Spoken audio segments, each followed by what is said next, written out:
Thank you so much friends, हमारी कहानी पसंद करने के लिए। कहानी शुरू करने से पहले चैनल को सब्सक्राइब करें, वीडियो को लाइक करें और अपने जज्बात कमेंट में जरूर लिखें। चलिए कहानी शुरू करते हैं। कुछ देर बातचीत करने के बाद दाओहुआ और यान वेनशियू चले गए। जैसे ही वे आंगन से बाहर निकल रहे थे, यान वेनशियू ने दाओहुआ को मरहम का एक डिब्बा दिया। यह वू होंगदा के दादा वू युवानझेंग द्वारा तैयार किया गया था, जो कहते हैं कि यह निशान हटाने के लिए बहुत प्रभावी है। दाओहुआ ने मुस्कुराते हुए इसे स्वीकार किया। धन्यवाद बड़े भाई। यान वेनशियू ने दाओहुआ की ओर देखा। ठीक है, तुम पिछले दिनों थक गए हो, वापस जाओ और आराम करो। दाओहुआ, ओह तो मैं जा रहा हूँ। यान वेनशियू ने अपने आंगन में लौटने से पहले दाओहुआ को जाते हुए देखा। मुख्य घर के अंदर यान झिगाओ और मैडम ली भी सोने के लिए तैयार थे। अपनी रात्रिकालीन दिनचर्या समाप्त करने के बाद यान झिगाओ बिस्तर पर आधा लेटा हुआ मैडम ली का इंतजार कर रहा था। एक बार जब वह बिस्तर पर गई तो उन्होंने आह भरते हुए कहा, मुझे बताओ, हमारी बेटी की किस्मत आखिर अच्छी है या बुरी? मैडम ली को पता था कि उनके पति सिशान गांव की घटना का जिक्र कर रहे थे। एक पल सोचने के बाद उसने कहा, इस घटना ने मुझे सचमुच डरा दिया है। महान उपलब्धि हासिल करना आप लोगों का काम है। मैं बस यही चाहती हूँ कि हमारी बेटी सुरक्षित और स्वस्थ रहे। मैं कोई श्रेय नहीं मांगती। यान झिगाओ ने मैडम ली के पास लेटते हुए हंसते हुए कहा, उस समय जब माँ और आप दाओहुआ को किन्वू के साथ चाबुक चलाने का प्रशिक्षण देने के लिए सहमत हुए थे, तो मैं काफी समय तक चिंतित रहा। डर था कि वह लड़की जितना अधिक प्रशिक्षित होगी, उतनी ही जंगली हो जाएगी। अब ऐसा लगता है कि आप और माँ के पास दूरदर्शिता थी। जरा सोचिए, अगर किसी दूसरे परिवार की बेटी के साथ ऐसा हुआ होता, तो कुछ भी हासिल करना तो दूर, यह भी अनिश्चित है कि क्या वो जीवित वापस आ पाती। मैडम ली, आपकी माँ और मैं केवल वही चाहते थे जो दाओहुआ के लिए सबसे अच्छा था। एक लड़की के लिए सक्रिय होना अच्छा है। कुछ कौशल होने का मतलब यह भी है कि उसे आसानी से धमकाया नहीं जाएगा। यान झिगाओ ने हंसते हुए कहा, इस बार वेंटाओ और वेंकाई पूरे समय उसके साथ थे। दाओहुआ ने जो श्रेय अर्जित किया, उसका श्रेय उन्हें दिया जा सकता है। वे दो लड़के वास्तव में काफी भाग्यशाली हैं। मैडम ली, जियांग परिवार पर पिछले हत्या के प्रयास को याद करते हुए, उनके चेहरे पर चिंता दिखाई दे रही थी। मुझे उम्मीद है कि यह घटना सामने नहीं आएगी। अगर ड्यूक ने हमारे परिवार पर ध्यान दिया, तो हम समाप्त हो जाएंगे। फिर भी यान झिगाओ ज्यादा चिंतित नहीं थे। चिंता मत करो, सम्राट नहीं चाहते कि यह खबर हमसे ज्यादा लीक हो।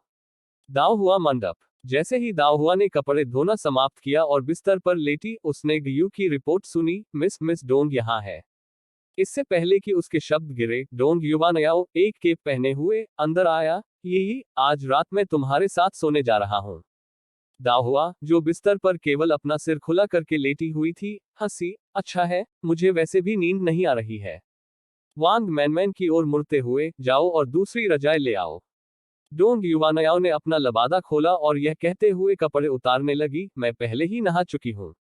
खत्म करने के बाद वह बिस्तर पर चढ़ गई और रजाई में घुस गई। ठंडी हवा अंदर आई, जिससे दाओहुआ कांप उठा। बाहर निकलो, कौन तुम्हारे साथ रजाई साझा करना चाहता है? तभी वांग मैनमैन एक नई रजाई लेकर पहुंचे। डोंग युवानयाओ ने हंसते हुए कहा, ऐसे मत बनो। हम बहुत करीब हैं, हमें एक रजाई साझा करनी चाहिए। ऐसा कहते हुए वह दाओहुआ के करीब चली गई, जिससे दाओहुआ को बार बार पीछे हटने के लिए प्रेरित किया गया। दोनों कुछ देर तक इधर उधर खेले, फिर अपनी अपनी रजाई के नीचे लेट गए। दाओहुआ ने ऊपर शामियाने की ओर देखा, मैंने सोचा था कि तुम अपनी चाची के साथ सोओगे। डोंग युवानयाओ, मेरी माँ चिंतित है कि मैं इस घटना से डर गया था। वह मेरे साथ सोने जाना चाहती थी, लेकिन मैंने उसे अस्वीकार कर दिया। वह एक पल के लिए चुप हो गई, फिर दाओहुआ के सामने लुढ़क गई। ये जब तुम्हें एहसास हुआ कि तुम्हारा अपहरण कर लिया गया है, तो क्या तुम डर गए थे? दाओहुआ ने डोंग युवानयाओ की ओर देखा और एक क्षण के बाद कहा, मैं शुरुआत में डर गया था। डोंग युवानयाओ, और बाद में? दाओहुआ, बाद में। जियो येयान की यादें थोड़ी देर के लिए उसके दिमाग में घूम गईं। मुझे पता था। मुझे पता था कि मेरे भाई मुझे बचाने के लिए निश्चित रूप से आएंगे, और मैं अब डरी हुई नहीं थी।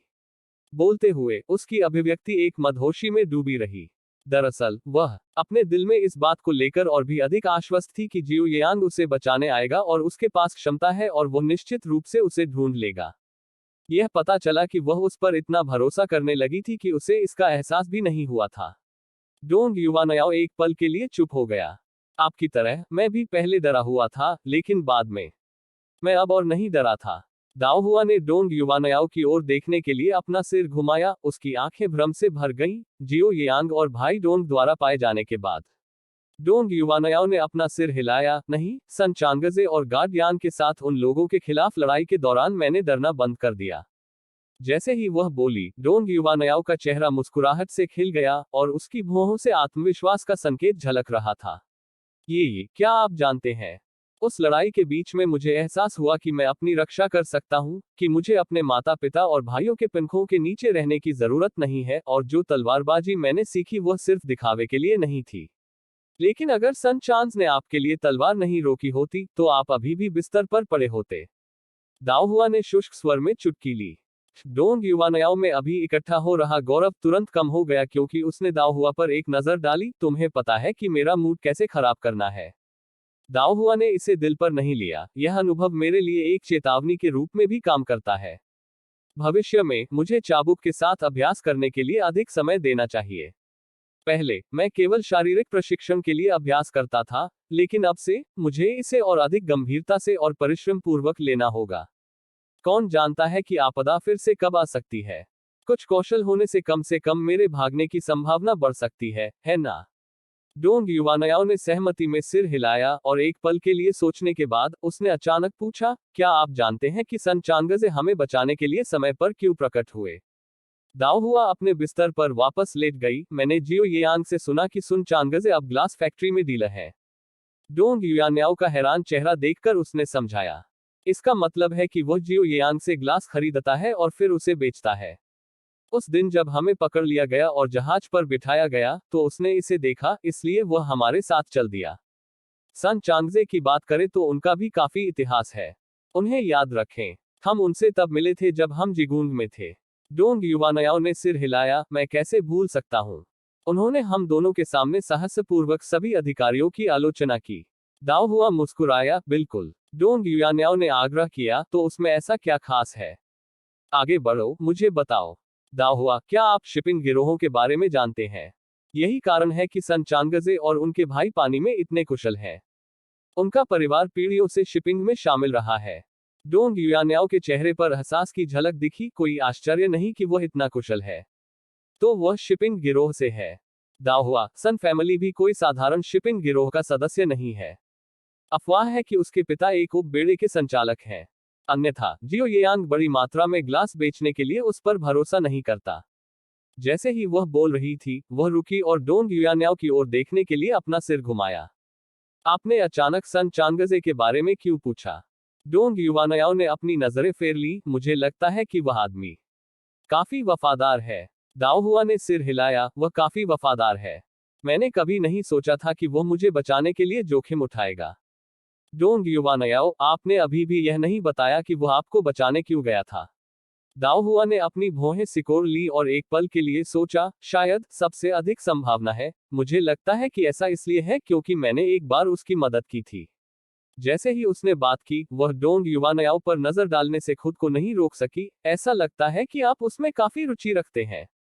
डोंग युवानयाओ ने संयम बनाए रखा। जिसने मेरी जान बचाई, उसके बारे में और अधिक जानने की इच्छा करना मेरे लिए स्वाभाविक है ना? दाओ हुआ और डोंग युवानयाओ बिस्तर पर लेटे हुए इस और उस बारे में बातें कर रहे थे, और इससे पहले कि उन्हें पता चलता, वे दोनों सो गए थे। अगली सुबह वांग मनमन उन दोनों को जल्दी से बिस्तर से उठाने के लिए अंदर आए। ओह, अभी मैं घायल हूं और विप अभ्यास के लिए जल्दी उठने की जरूरत नहीं है, मुझे थोड़ी देर और सोने दीजिए। सर्दियों में सबसे कठिन काम निश्चित रूप से सुबह गर्म और आरामदायक बिस्तर से बाहर निकलना होता है। जैसे ही वांग मनमन दाओ हुआ को जगाने में कामयाब हुए, दाओ हुआ ने अपना सिर वापस कंबल में छिपा लिया। अंदर सो रहे डोंग युवानयाओ ने वांग मैनमैन की चिल्लाहट को पूरी तरह से नजरअंदाज कर दिया। उन दोनों को सिकाडा प्यूपा की तरह लिपटे हुए देखकर वांग मैनमैन के चेहरे पर असहाय भाव थे, और उसने होंग यू को धक्का दिया। तुम अपनी महिला को जगाओ। होंग यू ने कोई कदम नहीं उठाया और सहजता से कहा, एक बार जब मिस यान उठ जाएगी, तो मेरी महिला स्वाभाविक रूप से उसका अनुसरण करेगी, इसलिए आपको यह करना होगा। बोलने के बाद उन्होंने प्लीज का इशारा भी किया। वांग मैनमैन ने परेशान किया और फिर खुद को मजबूत किया और कहा, मिस, घर में अभी भी कुछ मेहमान हैं जो नहीं गए हैं, और कल ऐसे कई लोग थे जिन्होंने अभी तक अंकल लॉर्ड और मैडम का स्वागत नहीं किया है, और फैंग परिवार के लोग जो लेडी जिक्सुआन के साथ शादी की व्यवस्था तय करने आए थे, वे भी यहाँ हैं। औचित्य के अनुसार आपको इन मेहमानों से मिलना चाहिए। कंबल के नीचे दाओहुआ ने एक भी मांसपेशी नहीं हिलाई। वांग मनमन एक पल के लिए चुप हो गए, फिर अपने प्रयासों को दोगुना कर दिया। मिस, नाश्ते के बाद अंकल लॉर्ड और मैडम, साथ ही आपके चचेरे भाई और युवा मास्टर, सभी जा रहे हैं। क्या आप उन्हें छोड़ने नहीं जा रहे हैं? कंबल के नीचे छुपे दाओहुआ ने एक लंबी हम आवाज निकाली और फिर आखिरकार नींद भरी आंखों के साथ उठ बैठा। यह देखकर वांग मैनमैन ने दाओहुआ को उठने में मदद करने के लिए तुरंत एक पोशाक ले ली। अपने कपड़े पहनने के बाद दाओहुआ ने देखा कि डोंग युवानयाओ अभी भी सो रही थी, और अचानक उसे अनुचित लगा, इसलिए वह बिस्तर पर बैठ गई और उसे अपने बाएं हाथ से जोर से हिलाया। जल्दी उठो यान यी, आप सो नहीं सकते और चाहते हैं कि मैं भी वैसा ही करूं? यह वास्तव में मतलबी है, डोंग युवानयाओ ने कंबल के बंडल के भीतर से शिकायत की। दाओहुआ ने शांति से कहा, इसे सुख और दुख साझा करना कहा जाता है। कल रात मैंने आपके साथ बातें की, आज आपको जल्दी उठने के लिए मेरे साथ रहना होगा। जल्दी करो। यान यी, जब झो जिंगवान और सु शियू एक साथ आए, तो उन्होंने डोंग युवानयाओ की गुस्से भरी चीख सुनी। तुम दोनों सुबह सुबह किस बात को लेकर हंगामा कर रहे हो? कमरे में चलते हुए सु शियू ने मुस्कुराते हुए पूछा। इस समय तक दाओहुआ पहले से ही अपना चेहरा धो रही थी, और डोंग युवानयाओ भी होंग्यू की देखरेख में कपड़े पहन रही थी, हालांकि एक खट्टे भाव के साथ। डोंग युयान्याओ ने दाओहुआ की ओर देखा और जम्हाई लेते हुए कहा, कुछ लोग दूसरों को आराम से देखना बर्दाश्त नहीं कर सकते, वे मुझे भी बिस्तर से बाहर खींचने पर जोर देते हैं। दाओहुआ मुड़ा और हंसा, आप बिस्तर में आलसी हैं और आप में इसका उल्लेख करने की हिम्मत है। डोंग युवानयाओ ने कहा, इसमें शर्मिंदा होने की क्या बात है? मुझे मेहमानों से मिलना नहीं है। कपड़े पहनने के बाद वह दाओहुआ के पास गई, पहले से ही साफ सुथरी लड़की को एक तरफ धकेल दिया, और सीधे उसी पानी से अपना चेहरा धो लिया जो दाओहुआ ने इस्तेमाल किया था। ओह माय, मिस डोंग, नौकर को आपके लिए गर्म पानी का एक ताज़ा बेसिन लाने दीजिए, क्या हम? वांग मैनमैन ने जब यह देखा तो तुरंत कहा। डोंग युवानयाओ ने ऊपर न देखते हुए जवाब दिया, कोई जरूरत नहीं, आपकी मिस ने जो इस्तेमाल किया है उसे इस्तेमाल करने में मुझे कोई आपत्ति नहीं है। दाओहुआ ड्रेसिंग टेबल के सामने बैठ गया, दर्पण के माध्यम से डोंग युवानयाओ को देखा और मुस्कुराते हुए कहा, उसे इसका उपयोग करने दो, तुम्हारी महिला गंदी नहीं है, पानी अभी भी साफ है।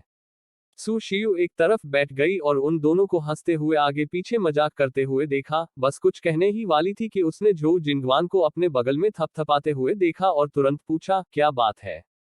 झो जिंगवान ने दाओहुआ पर नजर डाली, फिर डोंग युवानयाओ पर और गुस्से से बुदबुदाया, मैं ही वह व्यक्ति हुआ करता था जो दाओहुआ के सबसे करीब था। यह सुनकर सु शियू मुस्कुराने के अलावा कुछ नहीं कर सकी और उसने झो जिंगवान का हाथ पकड़ लिया। जितना अधिक तुम बड़े हो जाओगे, उतना अधिक तुम एक बच्चे की तरह व्यवहार करोगे। क्या तुम्हें ईर्ष्या हो रही है? जैसे ही वह बोली, उसने झो जिंगवान को ऊपर खींच लिया। चलो उन दोनों को शांति से धोने दे, चलो बाहर बैठते हैं। झो जिंगवान ने देखा कि सु शियू को कुछ कहना है, उसने सिर हिलाया और उसके पीछे चला गया। एक बार बाहर, सु शियू ने झो जिंगवान को खिड़की के किनारे वाले सोफे पर बैठने के लिए खींच लिया और धीमी आवाज में कहा, कल मैंने मैडम डोंग और मेरी माँ को बात करते हुए सुना था, और अगर यही ने युवानयाओ को गाड़ी पर धक्का नहीं दिया होता, तो कई दिनों तक पहाड़ों में फंसा हुआ व्यक्ति युवानयाओ होता। यही ग्रामीण इलाकों में पली बड़ी है और पहाड़ों से अपरिचित नहीं है। वह पेड़ों पर चढ़ सकती है और भोजन ढूंढ सकती है, लेकिन युवानयाओ ऐसा नहीं कर सकती। जब उन्होंने इस बारे में बात की तो मैडम डोंग बहुत आभारी थी। अब हालांकि वे दोनों सुरक्षित रूप से लौट आए हैं, कौन जानता है कि क्या वे अभी भी अंदर से डरे हुए हैं। उन्हें बात करने और अपने दिलों में दबाव को दूर करने के लिए एक साथ रहने की जरूरत है, और यह कुछ ऐसा है जिस पर वे उन लोगों के साथ चर्चा नहीं कर सकते जिन्होंने इसका अनुभव नहीं किया है, क्योंकि हम वास्तव में सहानुभूति नहीं रख सकते हैं। आपको और यी को एक साथ बड़े होने का स्नेह रहा है, जबकि यी और युवानयाओ ने विपरीत परिस्थितियों का बंधन साझा किया है। ये अलग हैं, आपको इसके बारे में ज्यादा नहीं सोचना चाहिए। झो जिंगवान बात करते करते शर्मा गई। शर्मिंदा होकर उसने कहा, मैं वास्तव में ज्यादा नहीं सोच रही थी, मैंने इसे यूं ही कह दिया। प्रिय बहन, कृपया इसका जिक्र यी या युवानयाओ से न करें। सु शियू मुस्कुराई और सिर हिलाया। आप दोनों किस बारे में कानाफूसी कर रहे हैं? दाओ हुआ बाहर आया। जो जिंगवान ने हंसते हुए कहा, हम सिर्फ यह कह रहे थे कि आप सभी कितने धीमे हैं, सू सिस्टर और मैं पहले से ही भूखे हैं। दाओ हुआ ने हंसते हुए कहा, यह जल्द ही तैयार हो जाएगा, हम थोड़ी देर में नाश्ते के लिए अपनी दादी के पास जा सकते हैं। जैसे ही समूह तैयार हुआ और सोनगे कोर्टयार्ड में पहुंचा, उन्होंने मैडम डोंग, मैडम सू और कुछ अन्य लोगों को मैडम ली और ओल्ड मैडम यान को अलविदा कहते हुए सुना। अब हम काफी दिनों से बाहर हैं और घर वास्तव में हमारे बिना नहीं चल सकता, हमें वापस जाना होगा। जब दाओ हुआ ने यह सुना तो उसने तुरंत डोंग युवानयाओ और अन्य लोगों की ओर देखा और अनिच्छा से कहा, आप सब जा रहे हैं। तीनों डोंग बहनें चुप थी, उनके चेहरे पर अनिच्छा झलक रही थी। यदि वयस्क जा रहे थे तो उन्हें निश्चित रूप से पीछे चलना होगा। मैडम जो मुस्कुराते हुए उनके पास आई और उनसे कहा, जल्द ही दिसंबर आ जाएगा और साल का अंत सबसे व्यस्त समय होता है। यदि आप जाने के लिए तैयार नहीं हैं तो एक बार नया साल खत्म हो जाए और चेंगे की शादी हो जाए तो आपको खेलने के लिए पहले जो परिवार में आना चाहिए और हम तब एक अच्छी सभा कर सकते हैं। जो जिंगवान ने तुरंत कहा, बिल्कुल बिल्कुल, जब मेरे भाई की शादी हो तो आप सभी को मेरे घर जल्दी आना चाहिए।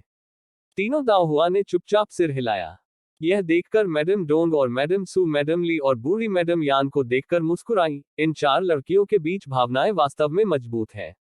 मैडम ली ने आह भरते हुए कहा, मूल रूप से यह लड़कियों के इकट्ठा होने का एक अच्छा अवसर था, लेकिन यह सिर्फ हमारी किस्मत थी। खैर, चलो अब उस बारे में बात नहीं करते। नाश्ता तैयार है, चलो सब खाना खाते हैं। समूह भोजन कक्ष की ओर चला गया। भोजन के दौरान सू शिव दाओ हुआ के बगल में बैठी। कई बार ऐसा लगा जैसे वह बोलना चाहती थी, लेकिन उसने खुद को रोक दिया। दाओ हुआ ने देखा और पूछा, सू सिस्टर, क्या कुछ बात है? डोंग युवानयाओ और जो जिंगवान ने सुना और उन दोनों की ओर देखा। सू शियू ने तुरंत शर्मिंदा मुस्कान के साथ अपना सिर हिलाया, नहीं, कुछ नहीं। दाओ हुआ ने उसकी ओर देखा और उसका चेहरा सामान्य देखकर इसके बारे में ज्यादा नहीं सोचा और खाना जारी रखा। लेकिन थोड़ी देर बाद उसने महसूस किया कि सू शियू की नजर फिर से उस पर है और उसने चुपचाप झुककर पूछा, सू बहन, वास्तव में क्या हो रहा है? सू शियू ने अपना सिर हिलाया, वास्तव में कुछ नहीं, बस कुछ अजीब है। दाओ हुआ, क्या अजीब है? सू शियू ने यह सुनिश्चित करने के लिए मेज के चारों ओर नजर डाली कि कोई ध्यान तो नहीं दे रहा है। फिर कहा, यह तुम्हारी दादी का जन्मदिन है और अभी तक तुम्हारे तीसरे और चौथे भाई वापस नहीं आए हैं। दाओ हुआ की भौहें तुरंत उठी। सू बहन, क्या आप मेरे चौथे भाई के बारे में चिंतित हैं? सू शियू का चेहरा थोड़ा लाल हो गया और उसने दाओ हुआ की ओर देखा, आप किस बकवास के बारे में बात कर रहे हैं? मैं बस उत्सुक हूं, बस इतना ही। दाओ हुआ ने मुस्कुराहट दबाते हुए कहा, चिंता मत करो सू बहन, मेरा चौथा भाई ठीक है। सू शियू ने उसकी ओर देखा, अगर वह ठीक है तो वह ठीक है, मुझे क्यों बताएं? इसके साथ ही वह खड़ी हो गई और दूसरी जगह जाकर बैठ गई। दाओ हुआ एक पल के लिए अवाक रह गई। खाना जारी रखने ही वाली थी, तभी उसने देखा कि जो जिंगवान उसके पास आया था। तुम क्या कर रहे हो? तुमने मुझे चौंका दिया। जो जिंगवान ने तुरंत दाओ हुआ को एक क्रिस्टल बन परोसा और फिर धीरे से फुसफुसाया, अगर यान फोर्थ ब्रदर ठीक है तो यान थर्ड ब्रदर के बारे में क्या? उसने नाराजगी के साथ कहा, बूढ़ी मैडम के जन्मदिन के लिए यह इतना बड़ा आयोजन है और फिर भी पोते के रूप में वे वापस नहीं आए। वे जरूर किसी चीज में फंस गए होंगे और यह कोई छोटी बात भी नहीं है। दाओ हुआ ने जो जिंगवान को आश्चर्य से देखा। क्या यही प्रेम की शक्ति है? जो जिंगवान, जो आमतौर पर ऐसे मामलों के प्रति उदासीन होते हैं, यह जानने के बावजूद कि तीसरे और चौथे भाई सैन्य प्रशिक्षण में थे, यह धारणा लेकर आए थे। दाओ हुआ ने अपना सिर हिलाया, तीसरा भाई एक स्थिर व्यक्ति है, वह निश्चित रूप से ठीक है। इन शब्दों पर जो जिंगवान तुरंत खुश हो गया, मुझे पता था कि कोई समस्या नहीं होगी। नाश्ते के बाद मैडम डोंग, मैडम सू और मैडम जो अपनी बेटियों के साथ जाने से पहले थोड़ी देर बैठे। मैडम ली उन्हें गेट तक ले गईं, जबकि दाओ हुआ ने यान वेनशियू के पीछे पीछे उन्हें घाट तक विदा किया। घर की ओर वापस लौटने से पहले उन्होंने नाव को दूर जाते हुए देखा। वापस लौटने पर दाओ हुआ को पता चला कि उसकी मौसी मुख्य प्रांगण में थी, इसलिए वह सीधे वहां चली गई। जैसे ही वह अंदर आई, उसने देखा कि आंगन में कई नई संदूकियां और ट्रंक रखे हुए थे। यह क्या है? यान परिवार के उदय के साथ दाओ हुआ की समझ भी दिन ब दिन बढ़ती गई थी। उसने तुरंत पहचान लिया कि आंगन में सभी संदूक और ट्रंक बढ़िया हुआंगहू वाली लकड़ी से बनाए गए थे। पिंक टोन नौकरानियों के साथ आयोजन में व्यस्त था। दाओ हुआ को आते देखकर वह मुस्कुराई और जवाब दिया, ये फर्नीचर के टुकड़े हैं जिन्हें मैडम ने अंकल लॉर्ड से कस्टम ऑर्डर कराया था, जो सबसे बड़े मास्टर के लिए सगाई के तोहफे के रूप में तैयार किए गए थे। मैं सिर्फ यह देखने के लिए उनका मिलान कर रही हूँ कि क्या वे पर्याप्त हैं। यदि नहीं, तो एक और बैच ऑर्डर करने की आवश्यकता होगी। दाओ हुआ थोड़ा चौंका, क्या यह पहले ही तय हो चुका है कि यह हान परिवार है? उसने पिंगटोन के जवाब का इंतजार नहीं किया और सीधे मुख्य कमरे में चली गई, जहां उसने अपनी सबसे बड़ी चाची को बोलते हुए सुना। आपके बड़े भाई ने पत्र का उत्तर देते हुए कहा है कि हान परिवार की दूसरी बेटी काफी अच्छी है। वह लॉर्ड जो द्वितीय के साथ हान परिवार की 3 यात्राओं पर गए थे, और हर बार युवा महिला ने मेहमानों का शालीनता से स्वागत किया और वह बहुत प्रतिष्ठित और अच्छे व्यवहार वाली थी। दाओ हुआ को प्रवेश करते देख कमरे में मौजूद सभी लोगों की निगाहें उसकी ओर हो गईं।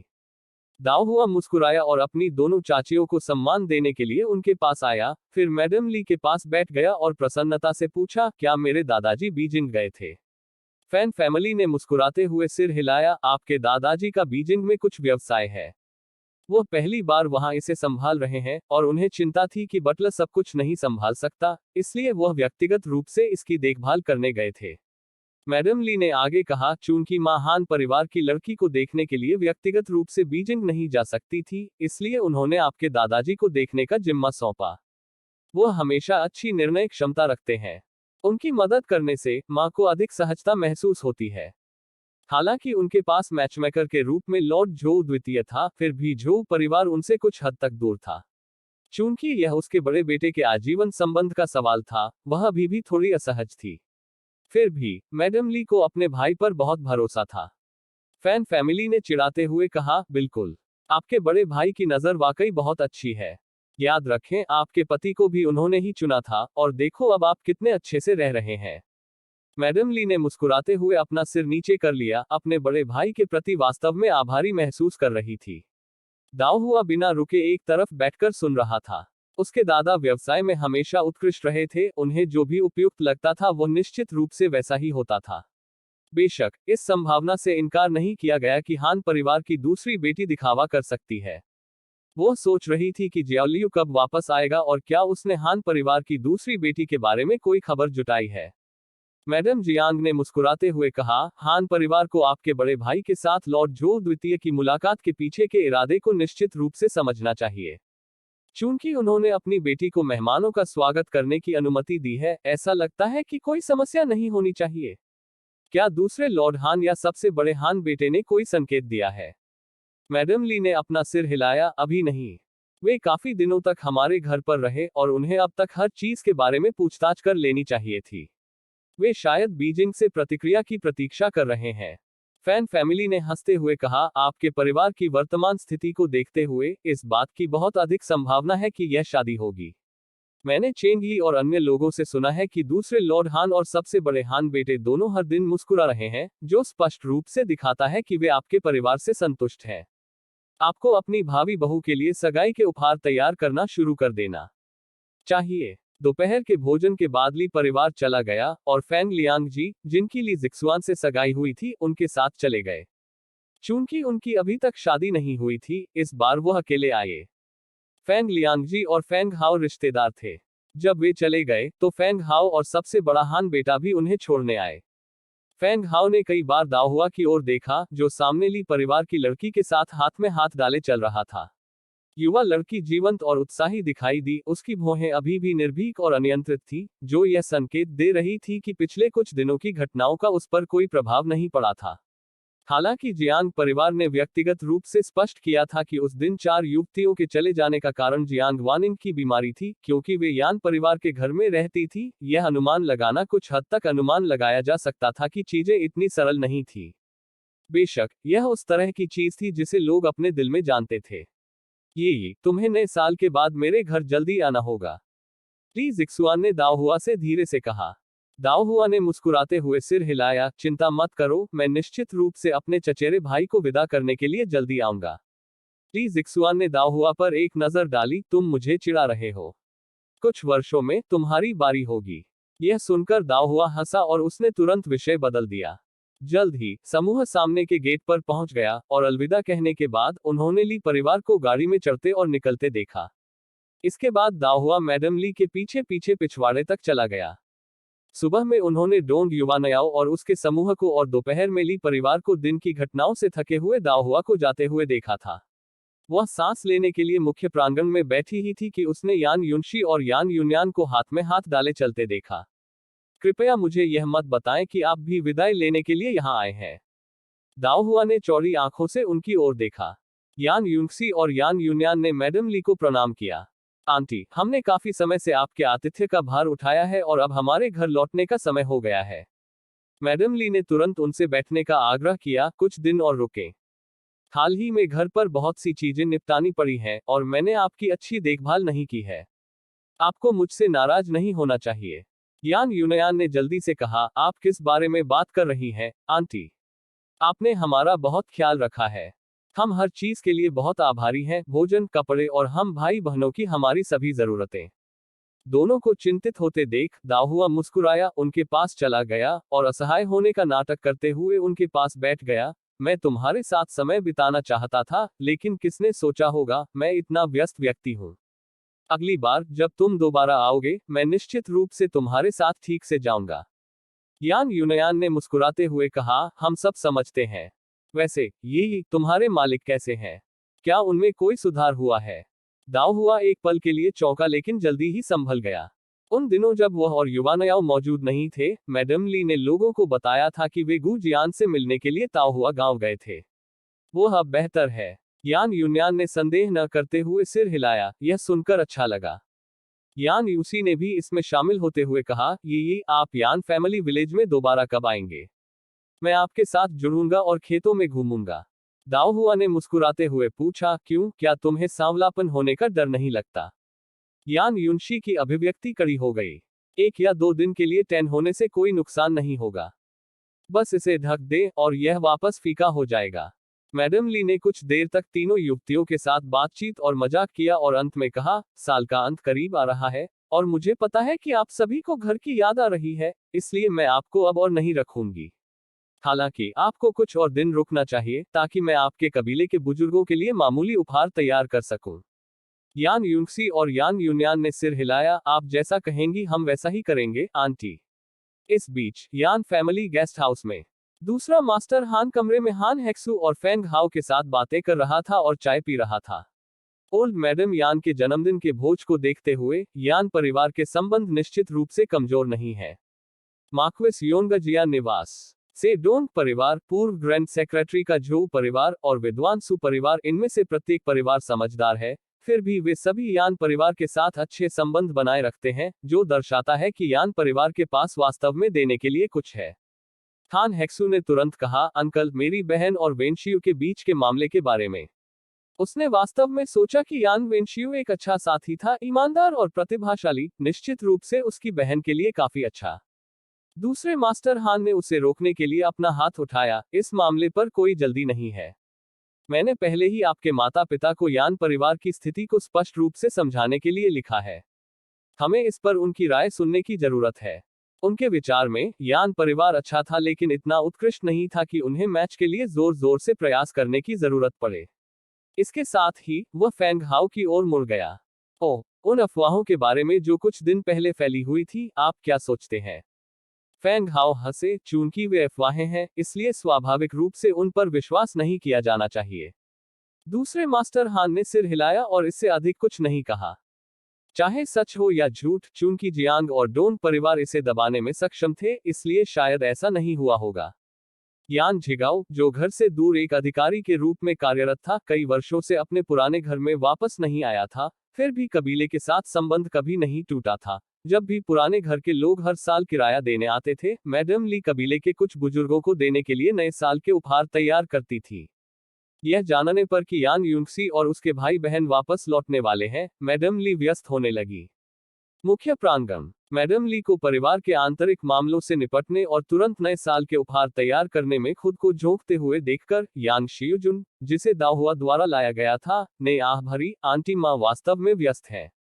उसके बगल में दाहुआ यान कबीले के लोगों के लिए उपहार सूची को देखकर मुस्कुराया और कहा, एक बार जब मेरा बड़ा भाई भाभी से शादी कर लेता है, तो मेरी माँ थोड़ा आराम कर सकती है। यह सुनकर मैडम ली ने प्रसन्न स्वर में कहा, लगता है तुम लड़की मुझसे ज्यादा चिंतित हो। दाओ हुआ ने हंसते हुए उत्तर दिया, क्या ऐसा इसलिए नहीं है क्योंकि मुझे अपनी माँ के लिए खेद है। एक भाभी के साथ माँ को इतनी मेहनत करने की जरूरत नहीं होगी। वह रुकी, भौहें सिकुड़कर बोली, माँ, हान परिवार काफी समय से हमारे साथ रह रहा है, क्या उन्होंने कोई संकेत नहीं दिया है? मैडम ली की मुस्कान थोड़ी फीकी पड़ गई, वे शायद बीजिंग से उत्तर की प्रतीक्षा कर रहे हैं। दाओ हुआ, मैंने अपने दूसरे चाचा को यह कहते सुना कि हान परिवार का दूसरा स्वामी काफी सोच समझकर काम कर रहा था। मैडम ली, लड़की पक्ष को आखिरकार कुछ आरक्षित रखने की जरूरत है। दाओ हुआ ने अपने होंठ भींचे, मुझे लगता है कि हान सेकंड मास्टर हमारे परिवार का बहुत आदर नहीं करते। अगर उनका वास्तव में इरादा था तो इतने दिनों के बाद कुछ शब्द कहना चाहिए था। मैडम ली ने हंसते हुए कहा, आखिरकार हान परिवार अभी भी एक अरल परिवार है। उनके कार्यों और आचरण में कुछ गर्व है जो समझ में आता है। यह उनकी बेटी की अनमोलता को उजागर करने का भी काम करता है। दाओ हुआ ने आगे कुछ न बोलते हुए अपने कंधे उचकाए। यांग शियुजुन ने उपहार सूची को लिखकर मैडम ली को सौंप दिया। आंटी माँ, क्या आप देख सकती हैं कि क्या यह काम करेगा? मैडम ली ने सूची ली और तुरंत उसकी प्रशंसा की। शियुजुन, आपकी सुलेख वास्तव में सुंदर है। स्रोत ओमाइक्रॉन 0s ओमाइक्रॉन पर अपडेट किया गया। यांग शियुजुन ने विनम्रतापूर्वक शर्माते हुए कहा, सिस्टर यी की तुलना में मेरा लेखन बहुत हीन है। मैडम ली ने अपना सिर हिलाया, आपका लेखन साफ सुथरा और सुंदर है, यही का लेखन ताजा और अलौकिक है, वे अलग हैं। यांग शियुजुन मुस्कुराए, आंटी माँ, क्या मैं और कुछ मदद कर सकती हूँ? मैडम ली के जवाब देने से पहले दाओ हुआ ने पहले कहा, अगर चचेरे भाई शियुजुन के पास करने के लिए और कुछ नहीं है तो क्या आप मुझे उन जड़ी बूटियों को लाने में मदद करना चाहेंगे? मैडम ली ने मजाक उड़ाते हुए कहा, आप वास्तव में जानते हैं कि अपने चचेरे भाई को अपने लिए काम करने का आदेश कैसे देना है? यांग शियुजुन ने हंसते हुए कहा, यह कुछ भी नहीं है, मैं वैसे भी बेकार हूँ। इसके साथ वह दाओ हुआ के सामने बैठी मेज पर तैयार जड़ी बूटियों की कई टोकरियों को देख रही थी। चचेरे भाई, क्या इन सभी जड़ी बूटियों को पैक करने की जरूरत है?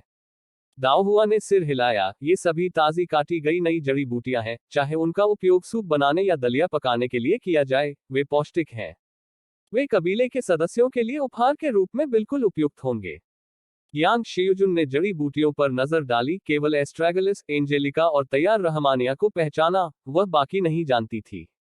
उनकी गुणवत्ता उच्च थी और अगर फार्मेसी में खरीदा जाए तो उनकी कीमत काफी चांदी होगी। चाचा का परिवार वास्तव में उदार है। उसने पहले संक्षिप्त नजर डाली और देखा कि मैडम ली ने खजूर, अखरोट और तिल की छड़ें भी तैयार की थी। वे उपहार किसान परिवारों के लिए महत्वपूर्ण थे। एक बार जब उसने पुष्टि कर ली कि प्रत्येक बैग में कितना पैक करना है, तो यांग शियुजुन काम पर लग गई। कभी कभी पैकिंग करते समय वह दाओ हुआ की ओर देखती थी। दाओ हुआ कबीले के तीसरे चाचा और कसाई चाचा के लिए उपहार सूची की समीक्षा कर रहा था और यांग शियुजुन की नजर को देखकर मुस्कुराया और पूछा, चचेरे भाई शियुजुन, क्या तुम्हें मुझसे कुछ कहना है? यांग शियुजुन ने तुरंत अपना सिर हिलाया, लेकिन उसकी नजर दाओ हुआ के दाहिने हाथ पर पड़ी।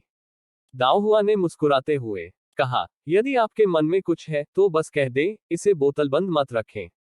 यांग शियुजुन ने सिर हिलाया, यह वास्तव में कुछ भी नहीं है। कुछ दिन पहले सिस्टर यी और मिस डोंग ने अभी भी यह नहीं बताया था कि वे कहाँ गए थे, यहाँ तक कि दादी और माँ को भी अंधेरे में रखा गया था। वह सिस्टर यी के हाथ पर चोट के बारे में उत्सुक थी, लेकिन उसे डर था कि सिस्टर यी गलत समझ सकती है और सोच सकती है कि वह उन अफवाहों पर विश्वास करती है जो चल रही थी, इसलिए कुछ भी न पूछना बेहतर था। यह देखकर दाओ हुआ ने आगे नहीं पूछा और उपहारों की सूची को देखना जारी रखा और विचार किया कि आइटम जोड़ना है या हटाना है। जब वह बच्ची थी तब उसके बड़े चाचा ने उसे पढ़ना लिखना सिखाया था और वह इस दयालुता को हमेशा याद रखती थी। सोचने के लिए उनके ग्रामीण पुराने घर में लड़कियों को शिक्षा की अनुमति नहीं थी और तथ्य यह है कि उन्होंने उसे पढ़ाने के लिए समय निकाला, जिसके लिए वह बहुत आभारी थी। माँ, परदादा कई वर्षों से बड़े हो रहे हैं। आइए उनके परिवार के उपहार के लिए कुछ और आसानी से पचने योग्य भोजन तैयार करें। वह मितव्ययी होने के आदी हैं और आमतौर पर भोजन पर फिजूल खर्ची नहीं करते हैं, उसने कहा। मैडम ली ने हंसते हुए जवाब दिया, जैसी आपकी इच्छा हो, ग्रेट अंकल के परिवार के लिए उपहार का फैसला आपको करना है।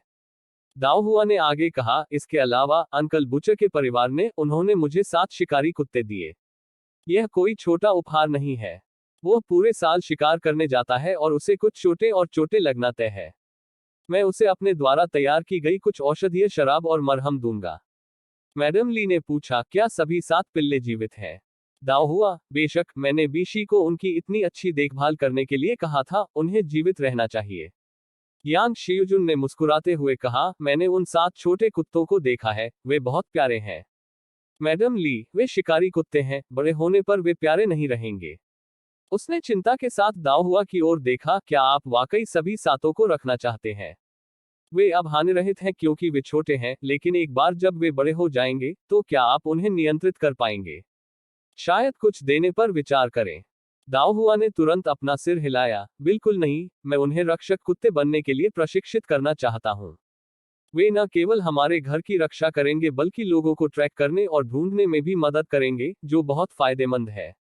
मैडम ली कुछ असहाय दिखी, क्या आप निश्चित हैं कि आप शिकार करने वाले कुत्तों को प्रशिक्षित कर सकते हैं? दाओ हुआ ने रुकते हुए कहा, हाँ, मैंने इस विषय पर किताबें देखना शुरू कर दिया है, और मैंने संपत्ति के प्रमुख से मेरे लिए एक कुत्ता प्रशिक्षण विशेषज्ञ ढूंढने के लिए कहा है। इसके साथ ही मैडम ली ने आपत्ति करना छोड़ दिया। अगर उनकी बेटी उनका पालन पोषण करना चाहती है तो उन्हें करने दें।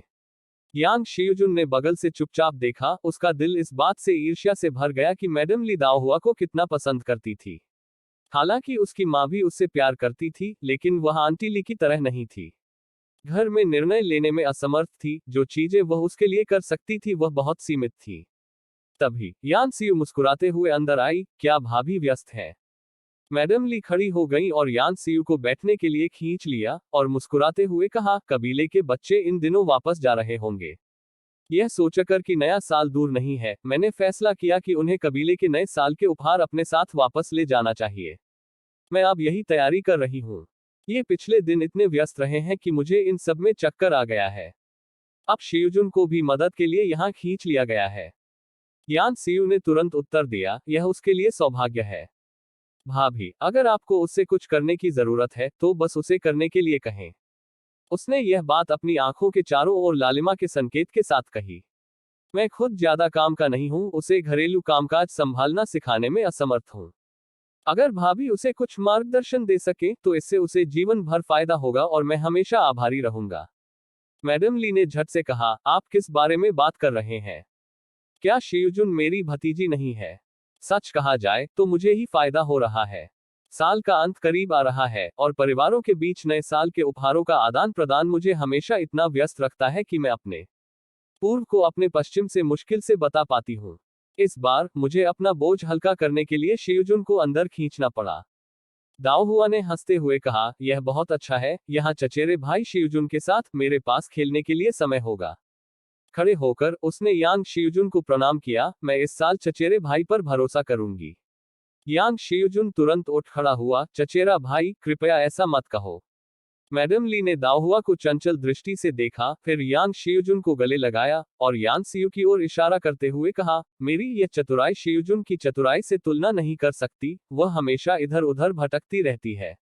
यान सियु ने हंसते हुए कहा, मुझे लगता है कि यही काफी अच्छा कर रही है, इतनी कम उम्र में इतनी मददगार होना, भाभी के पास कितना सौभाग्य है। अपनी बेटी की प्रशंसा देखकर मैडम ली की आंखों में गर्व की चमक आ गई। हमारे परिवार के सभी बच्चे अपने अपने तरीके से ठीक हैं। यांग शियुजुन ने अपनी मां की ओर देखा, जो एक विशेष यात्रा पर आई थी, भावना का स्पर्श और दुख का स्पर्श महसूस कर रही थी। आंटी ली को घरेलू प्रबंधन में अधिक मार्गदर्शन देने के लिए उनकी मां ने जानबूझकर अपने ससुराल में उनकी चुनौतियों को उनकी भाभी के सामने उजागर किया था, जो उनके लिए भी शर्मनाक रहा होगा। अपनी बेटी के लिए उनकी मां का प्यार आंटी ली से कम मजबूत नहीं था। 2 दिनों से व्यस्त मैडम ली ने दाओ हुआ के साथ मिलकर यान कबीले के लिए नए साल के उपहार तैयार किए। अगले दिन यान वेनकी और अन्य लोग ओल्ड मैडम यान को विदाई देने के लिए सोनगे कोर्टयार्ड पहुंचे। यान झिगाओ भी जानबूझकर कुछ देर के लिए रुके। हाल के वर्षों में हमारे कबीले से कई उत्कृष्ट युवा सदस्य उभरे हैं। अपने व्यस्त आधिकारिक कर्तव्यों के कारण मैं लंबे समय तक वापस नहीं लौट पाया और कबीले को ज्यादा मदद नहीं दी। बूढ़ी महिला से चर्चा करने के बाद हमने कबीले के छोटे सदस्यों की शिक्षा का समर्थन करने के लिए 200 एकड़ यज्ञ भूमि दान करने का निर्णय लिया। इस बार मैं आपके तीसरे चाचा को आपको वापस ले जाने दे रहा हूं और यज्ञ भूमि के मामले को भी संबोधित करूंगा। उसी समय उन्होंने अपनी जोत में कुछ जमीन जोड़ने और परिवार के घर का नवीनीकरण करने की योजना बनाई। भले ही वह वहां रहने के लिए वापस नहीं लौटा, लेकिन वह पुराने घर को जर्जर नहीं होने दे सका। यान वैनकी आभार व्यक्त करते हुए उठे, कबीले की ओर से आपका भतीजा अंकल यान को बहुत धन्यवाद देता है। यान झिगाओ ने अपना हाथ थोड़ा ऊपर उठाया, मुझे यमन जाना है, इसलिए मैं तुम्हें आगे नहीं छोड़ सकता। भविष्य में हमसे घर पर अधिक बार मिले। यान वैनकी और यान यूंगसी अन्य लोगों के साथ उसे देखने के लिए खड़े हुए। यान झिगाओ के चले जाने के बाद मैडम ली और यान वेनशियू को विदा करने से पहले ओल्ड मैडम यान ने उनके साथ कुछ देर तक बातचीत की। यान निवास के बाहर उपहारों से लदी कई गाड़ियों को देखकर यान वैनकी को काफी शर्मिंदगी महसूस हुई। यान वेनशियू ने अपना कंधा थपथपाया, ये हमारे परिवार के कुछ मामूली टोकन हैं, इनका कोई बड़ा मूल्य नहीं है। इन्हें वापस ले जाओ और हमारे कबीले के बीच वितरित करो। यान वैनकी ने सिर हिलाया, वेंज और मैं अगले साल की शाही परीक्षाओं में भाग लेंगे। आइए पत्रों के माध्यम से संपर्क में रहें। यान वेनशियू ने मुस्कुराते हुए कहा, अच्छा, मैं आप दोनों की सफलता की अग्रिम कामना करता हूं। यान वैनकी और यान वेंगे ने बदले में अपनी मुठ्ठियां पकड़ ली, हम आपके शुभ शब्दों की सराहना करते हैं। इस बीच दाहुआ ने मैडम ली के पास खड़े होकर काफिले को दूर तक जाते हुए देखने से पहले यान यूंगसी और यान यून्यान को गाड़ी पर चढ़ने में मदद की। गाड़ी के अंदर यान यूनशी पर्दा उठाकर यान निवास पर दोबारा नजर डालने से खुद को नहीं रोक सकी और कुछ उदास महसूस करते हुए बोली, मुझे आश्चर्य है कि क्या हमें कभी वापस आने का मौका मिलेगा। यान यून्यान भी उदास महसूस कर रहा था, मुझे डर नहीं है। नए साल के बाद वे 14 वर्ष के हो जाएंगे और उनका परिवार उन्हें दोबारा बाहर जाने की अनुमति नहीं देगा। यान निवास के सामने शान से खड़े दाहुआ को देखते हुए यान यूनिक्सी ने खुद का मजाक उड़ाते हुए धीरे से पर्दा नीचे कर दिया, जब मैं छोटी थी, मैं हमेशा खुद की तुलना यही से करना पसंद करती थी, सोचती थी कि मैं किसी भी तरह से कमतर नहीं हूँ। लेकिन यान निवास की इस यात्रा ने मुझे दिखाया है कि मैं एक बच्चे के रूप में कितना हास्यास्पद था। कभी कभी मुझे आश्चर्य होता है, अगर अंकल यान अधिकारी नहीं बने होते और हमारे साथ गांव में रहते, तो क्या हमारे और यही के बीच इतना महत्वपूर्ण अंतर नहीं होता। यान यून्यान की आंखों में हैरानी की झलक दिखाई दी। उसे याद आया कि यही बचपन में अन्य गांव की लड़कियों की तुलना में थोड़ी गोरी थी और जब वे साथ साथ चलती थी तो उसे अब की तरह बौना महसूस नहीं होता था। दादाजी सही थे, पहचान और रुतबा सचमुच लोगों को पोषित करते हैं। शायद। यान यूसी ने आह भरी, एक पल के लिए चुप हो गई और फिर मुस्कुराई, तुम्हारा और मेरा भाई जल्द ही शाही परीक्षाओं में भाग लेंगे। जब तक वे पास होकर अधिकारी बन जाते हैं, हम यही की बराबरी नहीं कर सकते, लेकिन हम फिर भी अधिकारियों की बेटियां बने रहेंगे। यान यून्यान की आंखों में आशा जगी और उसने प्रार्थना में हाथ जोड़कर कुछ शब्द बुदबुदाए। मैं यान पूर्वजों से बिग ब्रदर और ब्रदर वैनकी को सूची में सफलता का आशीर्वाद देने की प्रार्थना करती हूँ।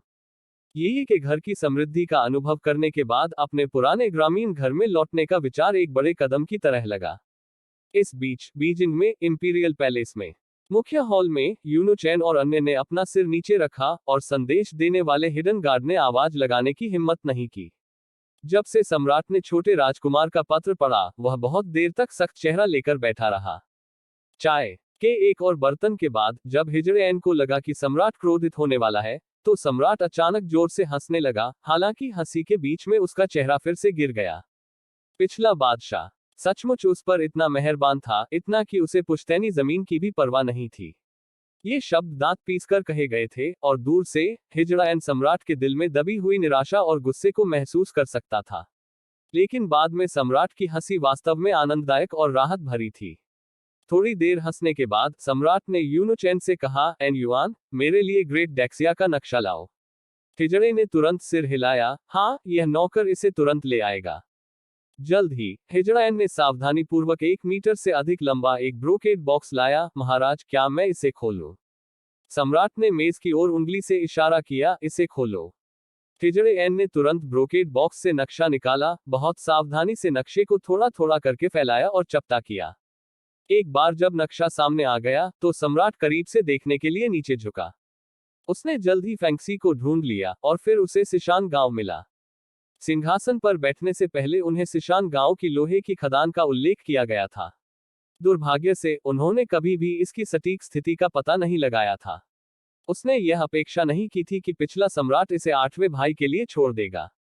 क्या दिवंगत सम्राट को इस बात का एहसास नहीं था कि इतनी बड़ी लोहे की खदान को 8वें भाई के लिए छोड़ने से डेक्सिया को इतना बड़ा खतरा और नुकसान होगा?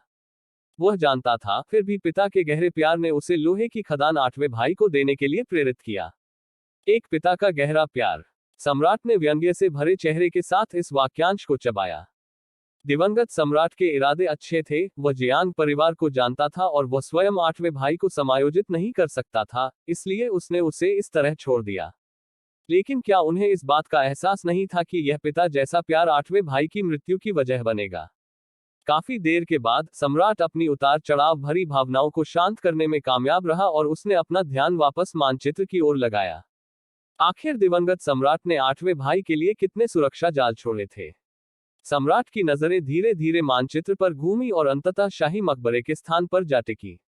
कोई जल्दी नहीं, वह धीरे धीरे 8वें भाई के हाथों में सारी सुरक्षा का पता लगा लेगा। इसे दूर रखो। यह महसूस करते हुए कि दमनकारी और दम घुटने वाली आभा समाप्त हो गई है, हिजड़े ने तुरंत नक्शा लपेटा और उसे गुप्त कक्ष में बंद करने से पहले सुरक्षित रूप से ब्रोकेड बॉक्स में वापस रख दिया। जब वह दोबारा वापस आया, तो ड्रैगन सिंहासन पर बैठे सम्राट के चेहरे पर पिछले उत्पीड़न और उदासी का कोई निशान नहीं था, जो अब हर्षित मुस्कान से भरा था। यांग यांग दिन पर दिन और अधिक प्रभावशाली हो गया है। आपके चाचा का छोटा प्रशिक्षु भी एक आशीर्वाद है।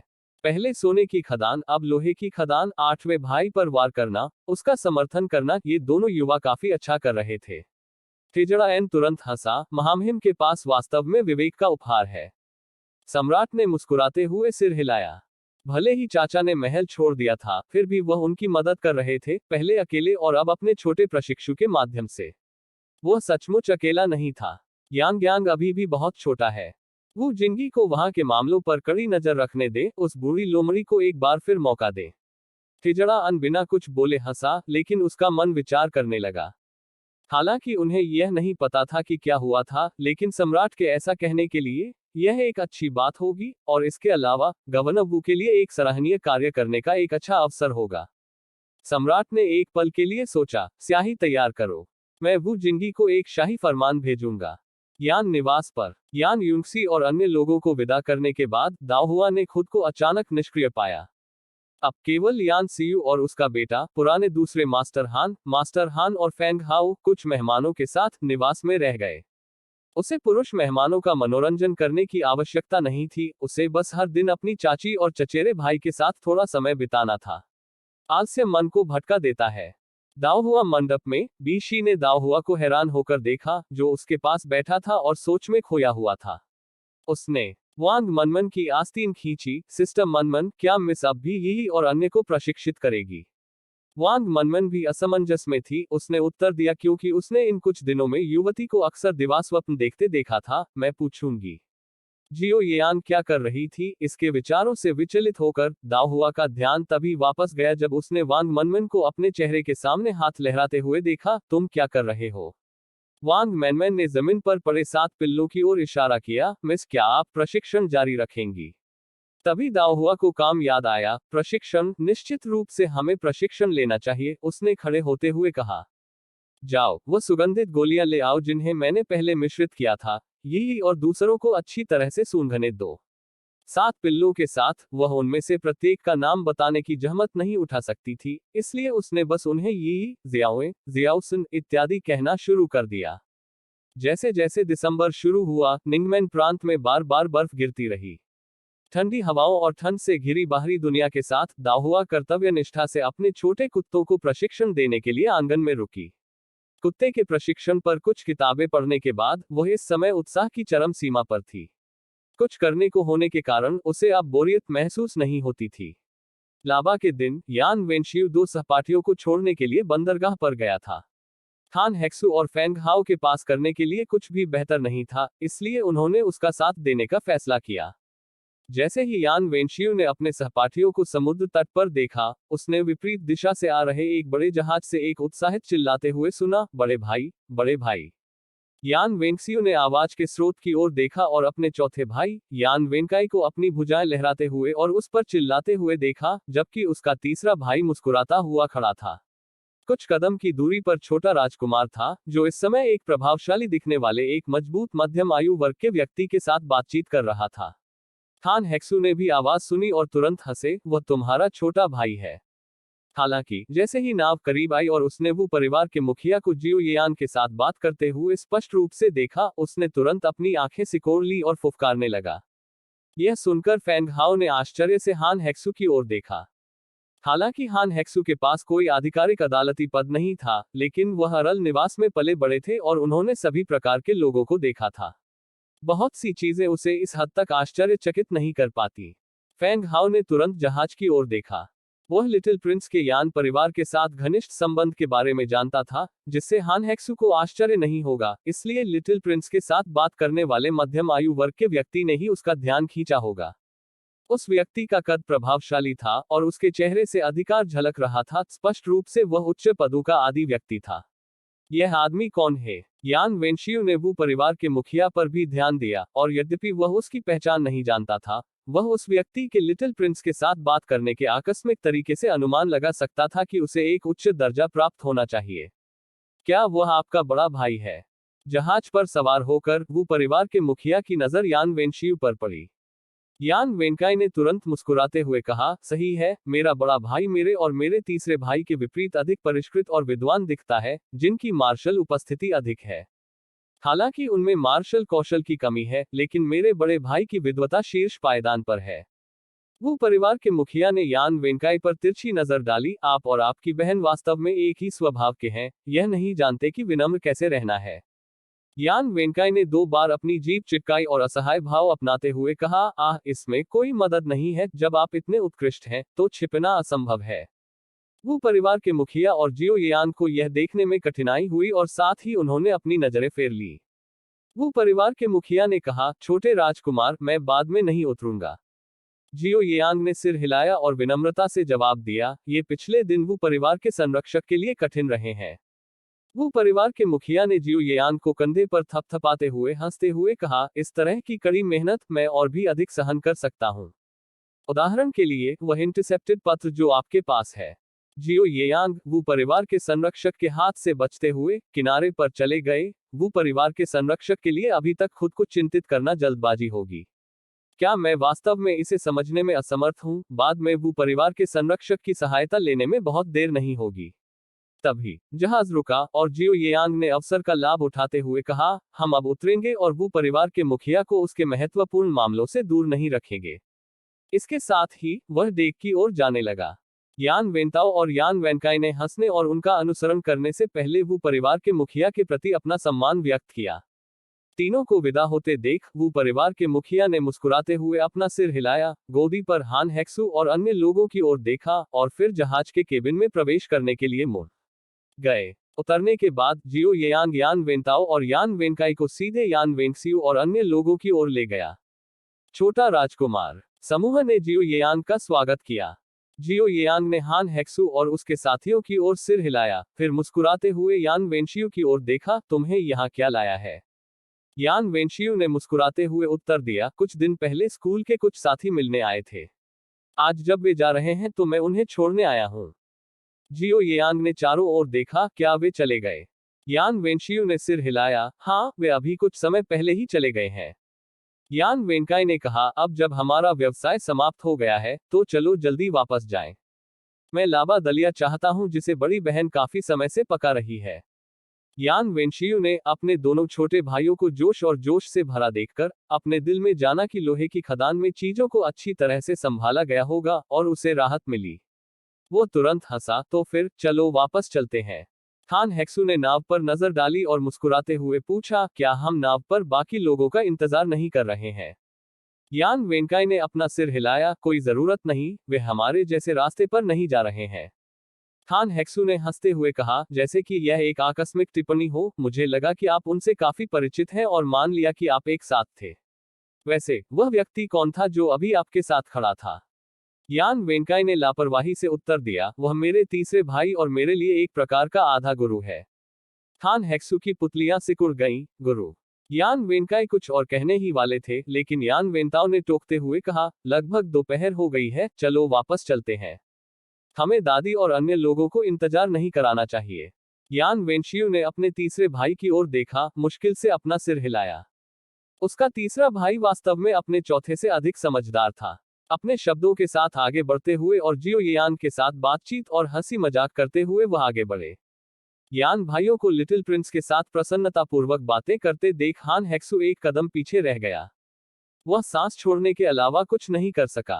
5 सेनाओं के कमांडर वू परिवार के मुखिया यान वेंताओ और यान वेनकाई के गुरु निकले। ये खबर इतनी चौंकाने वाली थी कि उन्हें ठीक होने के लिए वक्त चाहिए था। फेंग हाओ ने देखा कि हान हेक्सू के साथ कुछ गड़बड़ थी। जब वह विचारों में खोया हुआ था, फेंग हाओ ने कई बार उसका बचाव किया। यान निवास पर लौटने के बाद यान वेंताओ और यान वेनकाई जियो यान को ओल्ड मैडम यान से मिलने के लिए पिछवाड़े में ले गए, जबकि हान हेक्सू और अन्य दो सामने के आंगन में रुके थे। सोनगे आंगन में जैसे ही यान वेंताओ और यान वेनकाई ने कमरे में प्रवेश किया, बूढ़ी मैडम यान ने उन दोनों पर एक लंबी नजर डाली, फिर अपना ध्यान जियो यान की ओर लगाया। यान सीयू ने जियो यान को गुप्त रूप से देखा। वह ओल्ड मैडम के कई बातूनी सवालों के विनम्र और सुसंस्कृत जवाबों से आश्चर्यचकित था। क्या छोटा राजकुमार अपनी माँ का बहुत आदर करता था? न केवल अपनी माँ के प्रति, बल्कि अपने बड़े भाई और भाभी के प्रति भी। ऐसा प्रतीत होता था कि वह उन गुणों से पूरी तरह रहित था जिसकी शाही संतानों से अपेक्षा की जाती थी। यह देखकर कि कैसे उनके पोते वेनताओ और वेनकाई का उत्साह बढ़ता जा रहा था, बूढ़ी मैडम यान का चेहरा मुस्कुराहट से चमक रहा था। उसने खुशी से जियाओ यांग से कहा, आप ठीक समय पर वापस आ गए हैं। दाओहुआ ने लाबा को पागल बना दिया है, आप एक दावत में हैं। दाओहुआ की चोटों के बारे में पूछताछ करने के लिए जियो यान की अभिव्यक्ति थोड़ी चमक गई, लेकिन यह देखते हुए कि कमरे में बहुत सारे लोग थे, बोलना उचित नहीं था, इसलिए उसने मुस्कुराते हुए सिर हिलाया। उसी समय दाओहुआ एक नौकरानी के साथ लाबा कोंगी के कटोरे लेकर अंदर आया।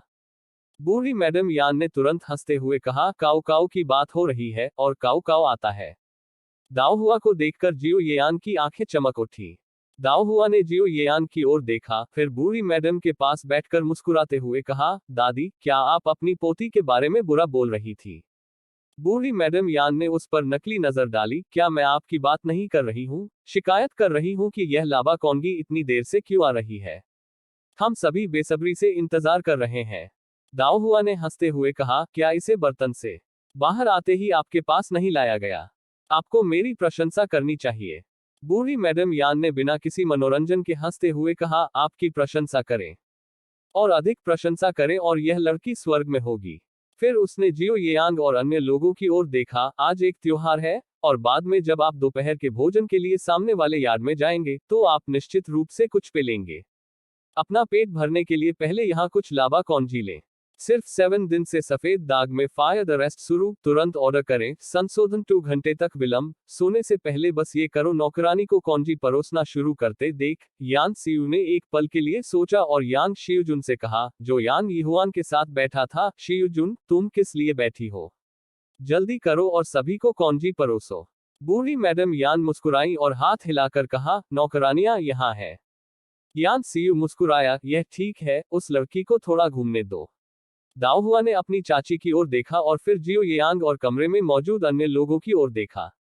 क्या उसकी चाची चचेरे भाई शियुजुन को चमकने का मौका देने की कोशिश कर रही थी?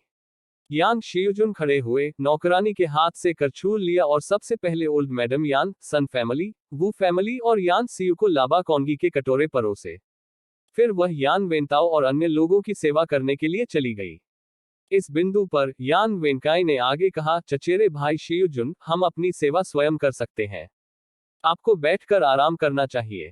इतना कहते हुए उसने अपना हाथ बढ़ाया और यान शियुजुन को करछी आगे बढ़ाने का इशारा किया। यान शियुजुन ने मुस्कुराते हुए कहा, मुझे यह करने दो।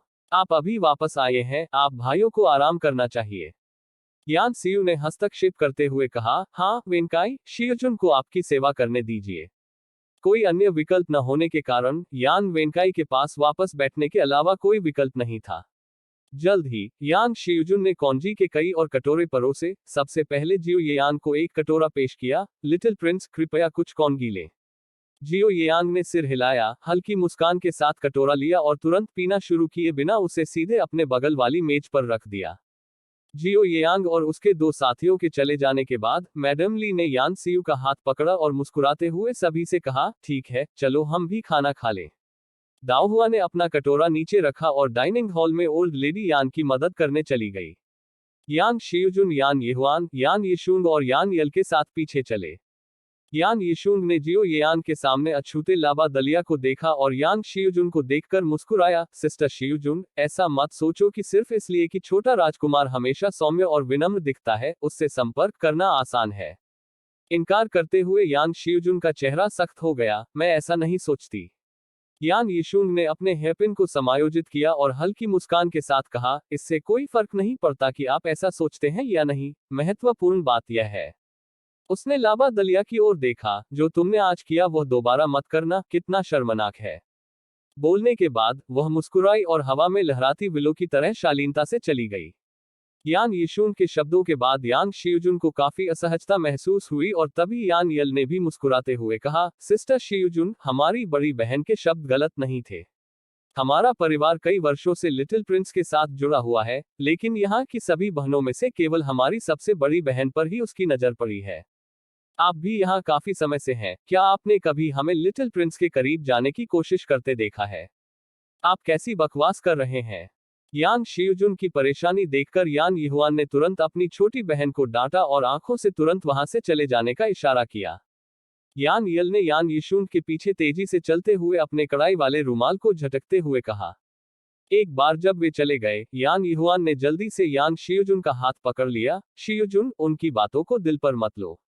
यान शियुजुन की आंखें लाल हो गईं और उसने यान यहुआन का हाथ पकड़ते हुए उसे समझाया, यहुआन, मैंने वास्तव में लिटिल प्रिंस के करीब जाने के बारे में कभी नहीं सोचा था, आप मुझ पर विश्वास करते हैं। यान यहुआन बस मुस्कुराई और सिर हिलाया, लेकिन वह अपना विश्वास व्यक्त करने के लिए आगे नहीं बढ़ी। उन सभी ने देखा था कि शियुजुन ने कितने डरपोक और शर्मीले ढंग से छोटे राजकुमार को लाबा दलिया पेश किया था। एक ही उम्र के होने के कारण वे सभी एक दूसरे के विचारों को अच्छी तरह समझते थे। अपनी खूबसूरत शक्ल और शानदार पृष्ठभूमि वाला छोटा राजकुमार किसी भी लड़की को पसंद आएगा। दुर्भाग्य से ऐसा व्यक्ति अपनी दृष्टि ऊंची रखता है और कोई भी उस पर नजर नहीं रख पाता। यान शियुजुन की आंखों में आंसू देखकर यान यहुआन थोड़ा घबरा गया। अगर उनकी दादी ने उन्हें इस तरह देखा तो निस्संदेह उन्हें डांट पड़ेगी। उसने शियुजुन के आंसू पोंछने के लिए तुरंत अपना हाथ उठाया। ऐसे मत बनो। अगर हमारी दादी तुम्हें देखती हैं, तो वह सोचेंगी कि हमारे बीच झगड़ा हो रहा है, उसने कहा। यह सुनकर यान शियुजुन ने तुरंत अपने रुमाल से अपनी आंखें पोंछी। क्या यह अब और नहीं दिखता? यान यहुआन ने ध्यान से देखा और मुस्कुराते हुए सिर हिलाया, यह नहीं दिखता। चलो जल्दी करें, हमें अपने बड़ों को इंतजार नहीं कराना चाहिए। डाइनिंग हॉल में दाओहुआ ने प्रवेश करते समय यान यहुआन और अन्य लोगों पर नजर डाली। उसकी नजर यान शियुजुन के चेहरे पर थोड़ी देर के लिए रुकी। उसने उनके विवाद में हस्तक्षेप नहीं किया और मुस्कुराती रही और खाना खाती रही। दोपहर के भोजन के बाद यह देखकर कि बूढ़ी औरत यान के साथ है, दाओहुआ अपने आंगन में लौट आई। दाओहुआ मंडप में दाओहुआ ने अभी 7 पिल्लों को प्रशिक्षित करना समाप्त ही किया था, जब यान वेंकाई का नौकर टीशो आया। मिस चौथे मास्टर का कहना है कि वो कुछ लाबा दलिया खाना चाहते हैं, उन्होंने आपसे कुछ अपने पास लाने के लिए कहा था। गुयू ने सोचा, अगर चौथे मास्टर को लाबा दलिया चाहिए, तो वह रसोई से क्यों नहीं पूछते? हमारी मिस को परेशान क्यों करें? टीशो ने अपना सिर नीचे कर लिया और कुछ नहीं कहा। दाओहुआ ने एक एक करके 7 पिल्लों के सिर को रगड़ा, फिर मुस्कुराते हुए खड़ा हुआ। ठीक है, मैं कुछ को फोर्थ ब्रदर के पास ले जाऊंगा। इसके साथ ही उसने वांग मैनमैन को लाबा दलिया तैयार करने का संकेत दिया। जल्द ही दाओहुआ वांग मनमन को अपने साथ यान वेंकाई के आंगन में ले गई। प्रवेश करने पर उसने जियो येयान को मुख्य हॉल के प्रवेश द्वार पर खड़ा देखा। मुझे बस इतना पता था कि तुम कुछ करने को तैयार हो। दाओहुआ ने सीधे कमरे में प्रवेश करने से पहले जियो येयान पर एक तिरछी नजर डाली। अंदर किसी को न देखकर उसने तुरंत पूछा, मेरा चौथा भाई कहाँ है? जियो येयांग ने मुस्कुराते हुए कहा, आपका सबसे बड़ा भाई आपके तीसरे और चौथे भाइयों के साथ बातचीत करने गया था। यह कहते हुए वह दाओहुआ के पास गया, उसका हाथ पकड़ा और उसे मेज पर बैठने के लिए खींच लिया। मुझे देखने दो कि तुम्हारा घाव कितना ठीक हो गया है। दाओहुआ ने अपना दाहिना हाथ उठाया और उसे थोड़ा घुमाया। यह पहले से काफी बेहतर है, अब दवा की जरूरत नहीं है। जियो येयांग ने पहले मेज पर रुमाल रखा, फिर उसने दाओहुआ की बांह पकड़ ली। उसके घाव की जांच करने के लिए उसकी आस्तीन ऊपर करने के लिए तैयार हो गया। दाओहुआ ने अपना हाथ हटाने की कोशिश की, दुर्भाग्य से सफलता नहीं मिली। जियो येयांग ने कहा, मैं सिर्फ आपका घाव देखना चाहता हूं। उसकी आंखों में दृढ़ संकल्प देखकर दाओहुआ को थोड़ा असहाय महसूस हुआ, लेकिन उसने विरोध नहीं किया, जिससे उसे अपनी आस्तीन ऊपर उठाने और अपनी गोरी बांह दिखाने की अनुमति मिल गई। उसकी बांह पर हल्के बैंगनी रंग के निशान को देखकर जियो येयान की भौहें एक साथ जुड़ गईं। मुझे पता था, इतना गहरा घाव एक निशान छोड़ेगा ही। दाओहुआ ने आश्वस्त किया, यह ठीक है, यह समय के साथ फीका पड़ जाएगा। जियो येयांग ने उसकी ओर देखा, फिर अपनी जेब से एक छोटा और उत्कृष्ट ढंग से तैयार किया गया गोल बॉक्स निकाला। दाओहुआ ने उत्सुकता से पूछा, यह क्या है? जियो येयांग ने कोई जवाब नहीं दिया और बस गोल बॉक्स खोल दिया। जैसे ही डिब्बा खोला गया, दवा की हल्की सी खुशबू आई। यह आइस मसल पेस्ट है, जियो येयांग ने इसे दाओहुआ की बांह पर लगाते हुए कहा। यह सुनकर दाओहुआ ने तुरंत विरोध किया, क्या मैंने तुमसे नहीं कहा था कि तुम सम्राट से दवा न मांगो? तुम कैसे कर सकते हो? अब यह हो गया। हमारे पास कुछ योग्यता थी और अब दवा के इस छोटे से डिब्बे के लिए यह सब खत्म हो गया है। जियो येयांग ने हंसते हुए कहा, ऐसा नहीं है। फिर दाओहुआ की ओर गंभीरता से देखते हुए, मेरे लिए आप किसी भी योग्यता से कहीं अधिक महत्वपूर्ण है। हम आपके शरीर पर घाव के साथ कोई जोखिम नहीं ले सकते। दाओहुआ को उसकी अचानक घोषणा से अप्रत्याशित रूप से अभिभूत महसूस हुआ और उसने जियो येयान की आंखों में देखने की हिम्मत न करते हुए अपनी नजरें फेर ली। दाओहुआ की शर्मीलेपन को देखकर जियो येयान के होठों पर मुस्कान तैर गई। उसने दवा लगाना जारी रखा और खत्म करने के बाद ध्यान से उसकी आस्तीन नीचे खींची। आइस मसल पेस्ट का यह डिब्बा निशान को हटाने के लिए पर्याप्त होना चाहिए। यदि नहीं, तो मैं और अधिक जानकारी के लिए अंकल सम्राट को लिखूंगा। दाओहुआ ने जल्दी से कहा, यह काफी है, निश्चित रूप से काफी है। बोलने के बाद उसने आइस मसल पेस्ट लिया और उसे करीब से सूंघा। आप जानते हैं, इसे लगाने पर यह काफी ताजा, अच्छा और ठंडा लगता है। मुझे इस पर शोध करना चाहिए। कौन जानता है, मैं आइस मसल पेस्ट खुद बनाने में सक्षम हो सकती हूँ। जियो येयांग ने हंसते हुए कहा, यदि आप वास्तव में इसे बना सकते हैं तो यह बहुत अच्छा होगा। आइस मसल पेस्ट दुर्लभ है, हर साल केवल 10 बक्से श्रद्धांजलि के रूप में पेश किए जाते हैं। बहुत से लोग इसकी इच्छा रखते हैं, यह निश्चित रूप से एक बड़ा विक्रेता होगा। दाओहुआ की आंखें चमक उठी, सचमुच। तब मुझे वास्तव में इसमें अपना दिल लगाने की जरूरत है। अगर मैं इसे नहीं बना सकता तो मैं अपने मालिक से मदद मांगूंगा। जियो येयांग ने मेज पर रखे खाने के डिब्बे पर नजर डाली, क्या यह वही कॉन्जी है जिसे आप लाबा महोत्सव के लिए लाए थे? दाओहुआ ने सिर हिलाया। जियो येयांग ने भोजन का डिब्बा खोला, अभी भी भाप बन रही लाबा कांजी को बाहर निकाला और एक कटोरे से खाना शुरू कर दिया। उसे कॉन्जी का आनंद लेते देख दाओहुआ ने पूछा, तुमने आज मेरी दादी के घर पर खाना क्यों नहीं खाया? जियो येयांग ने उसकी ओर देखा, यदि तुम मुझे नहीं परोसोगे तो मैं क्या खाऊंगा? दाओहुआ ने अवाक रहकर उत्तर दिया, अगर मैं तुम्हें परोसूंगा नहीं तो तुम खाना नहीं खाओगे। जियो येयांग ने पुष्टि की, बेशक, मैं ऐसा व्यक्ति नहीं हूं जो कुछ भी खा लेता हूं। दाओहुआ ने कहा, क्योंकि जब आप यादृच्छिक होने लगते हैं तो आप इंसान नहीं होते। यह सुनकर जियो येयांग रुक गया और फिर वास्तविकता में वापस आने के बाद उसने एक चम्मच लाबा कॉन्जी उठाया और दाओहुआ को खिलाया, इससे पहले कि वह प्रतिक्रिया दे पाती। इस बार चौंकने की। जियो येयांग को बिना किसी परवाह के अहंकारी रूप से देखते हुए दाओहुआ इतनी क्रोधित हो गई कि उसके दांतों में खुजली हो गई और वह इसकी मदद नहीं कर सकी। वह आगे बढ़ी और उसकी कमर मरोड़ दी। ओ, दर्द होता है। जियो येयांग निश्चित रूप से दुर्व्यवहार सहने वाला नहीं था और तुरंत बचने के लिए खड़ा हो गया। तुमने चकमा देने की हिम्मत की। मेरे लिए स्थिर खड़े रहो। दाओहुआ शब्दों से परे क्रोधित होकर घुमाव जारी रखने के लिए उसके पीछे दौड़ा। दरवाजे पर अपने मालिक को घर के अंदर एक बच्चे की तरह खेलते हुए देखकर वांग मैनमैन और डेफू ने एक दूसरे को देखा, फिर एक ने आकाश की ओर देखा, दूसरे ने जमीन पर। कुछ देर तक पीछा करने के बाद दाओहुआ रुक गया। उसने पहले ध्यान नहीं दिया था कि उसने अपने घायल दाहिने हाथ का उपयोग किया था और अब अत्यधिक बल के कारण घाव दर्द से धड़कने लगा। तुम्हारे साथ क्या गलत है? दाओहुआ को अपना दाहिना हाथ रगड़ते हुए देखकर जियो येयांग जल्दी से पूछने के लिए दौड़ी। दाओहुआ ने उस पर कोई ध्यान दिए बिना फुसफुसाया और अपना सिर घुमा लिया। जियो येयांग ने दाओहुआ की आस्तीन खींची, ठीक है, गुस्सा मत हो। अगर इससे यह बेहतर होता है तो मैं स्थिर खड़ा रहूंगा और तुम्हें अपने दिल की बात कहने दूंगा, ठीक है? तभी दाओहुआ ने उसकी ओर देखा, सच में। जियो येयांग ने अपना सिर हिलाया, लेकिन जैसे ही उसने ऐसा किया उसे अपनी कमर में दर्द महसूस हुआ। तुम सच में मुड़ रहे हो? दाओहुआ, अगर मैं आपको कुछ रंग नहीं दिखाऊंगा तो आप सोचेंगे कि इस महिला को धमकाना आसान है। जैसे ही वह बोली, उसने अपने हाथ में बल बढ़ा दिया। इस प्रकार का बल जियो येयांग के लिए कुछ भी नहीं था, लेकिन दाओहुआ के चेहरे पर मुस्कान देखकर उसने अभी भी मुंह बनाने का नाटक किया जैसे कि अत्यधिक दर्द में हो।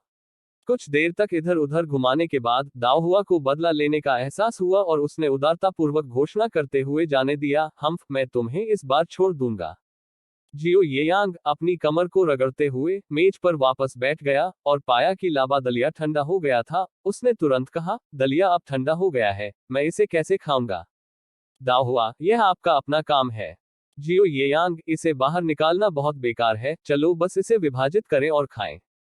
दाओहुआ ने घूर कर कहा, यह आपके द्वारा छुआ गया है और आप अभी भी चाहते हैं कि मैं इसे आपके साथ साझा करूं? क्या आप शिष्टाचार के बारे में पहली बात नहीं जानते हैं? जियो येयांग, यदि आप नहीं चाहते तो भूल जाइए, आप अपनी आवाज क्यों उठा रहे हैं? दाओहुआ घबराकर बैठ गया और जियो येयांग ने तुरंत एक चम्मच लाबा दलिया उठाया और दाओहुआ के मुंह में लाया, एक और टुकड़ा। दाओहुआ कुछ नहीं बोला और सीधे जियो येयांग को देखता रहा।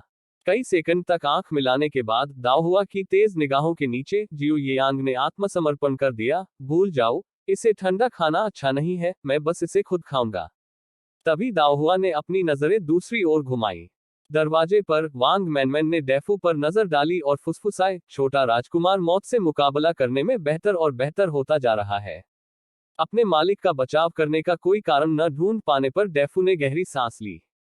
चिढ़ाने के बाद जियो येयांग ने कुछ घूंट में लाबा दलिया का एक कटोरा खत्म किया, कटोरा नीचे रखा और दाओहुआ को छुआ। ठीक है, अब और मजाक नहीं, मुझे आपके साथ गंभीर मुद्दों पर चर्चा करनी है। दाओहुआ उसकी ओर मुड़ा, क्या सिशान गांव के मामले का ध्यान रखा गया है? जियो येयांग ने अपना सिर हिलाया, यह सब व्यवस्थित है।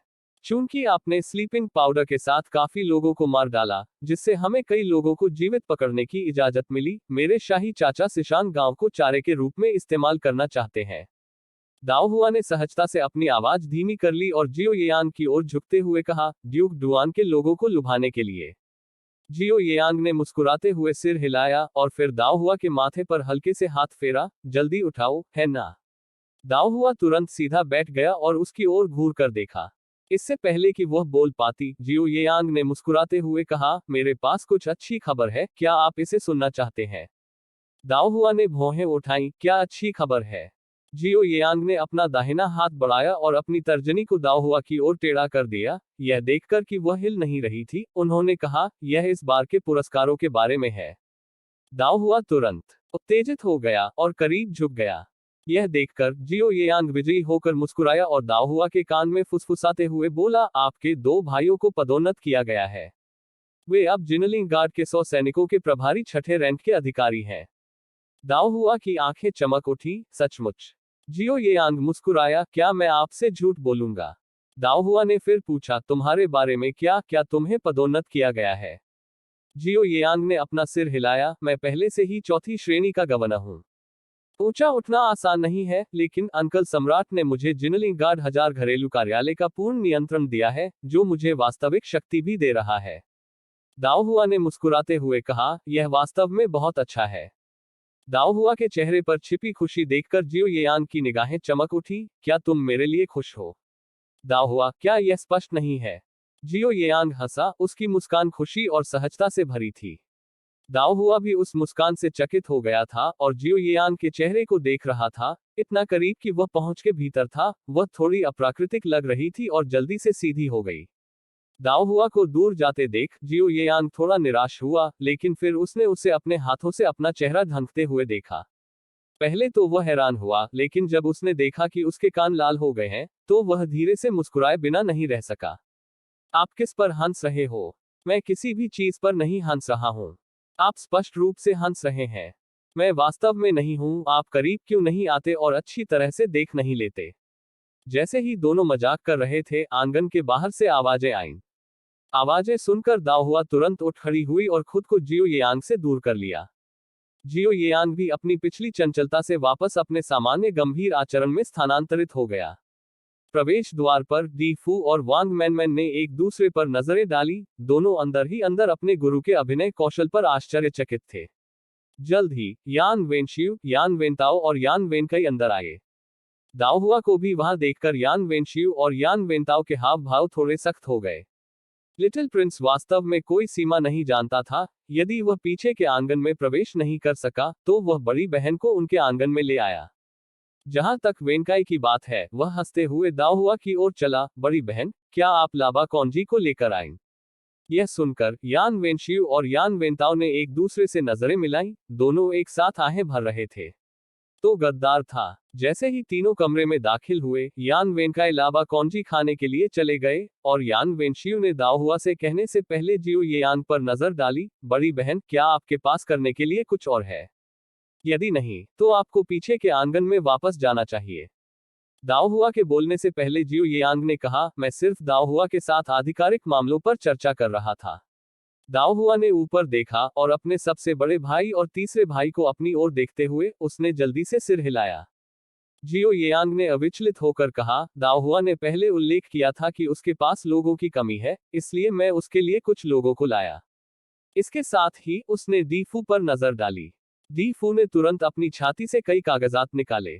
जियो येयांग ने उन्हें दाओहुआ को सौंप दिया। ये झाओ योंगवान के आदमियों की फाइलें हैं। मैंने केवल आपके लिए कुछ का चयन किया है जिनकी देखभाल करने के लिए परिवार है, आप स्वयं देख सकते हैं। यान वेंकाई ने लाबा कौनजी खाते समय कहा, तो उन लोगों को बड़ी बहन के लिए चुना गया था। वह दाओहुआ के पास गया और कागज पर सूची पर एक नजर डाली। एक आंख वाले और गंजे और कुछ अन्य लोगों के पास बहुत अच्छे कौशल हैं। बड़ी बहन, आप कोई बाहरी मामला नहीं कर रही हैं, इसलिए उन लोगों को अपने अधीन रखना उनकी प्रतिभा का कम उपयोग करना है। दाओहुआ प्रसन्न नहीं था। यह उनका कम उपयोग कैसे कर रहा है? मेरे पास बहुत सारे कार्य हैं जिनके लिए मार्शल आर्ट में कुशल लोगों की आवश्यकता होती है। यान वेनकाई, संभवतः आपके पास कौन से कार्य हो सकते हैं? दाओहुआ, भविष्य में मेरे पास अधिक से अधिक क्षेत्र और जागीरें होंगी। क्या उन्हें हर चीज की देखरेख के लिए कुछ दुर्जय लोगों की जरूरत नहीं है? यान वेनकाई को देखकर मानो वह लोगों को लेकर दाओहुआ के साथ विवाद करने को तैयार हो। जियो येयांग अब और नहीं देख सका। ठीक है, लालच करना बंद करो। उन लोगों ने विशेष रूप से दाओहुआ का अनुसरण करने के लिए कहा था। अब आप स्वयं लोगों का नेतृत्व कर सकते हैं।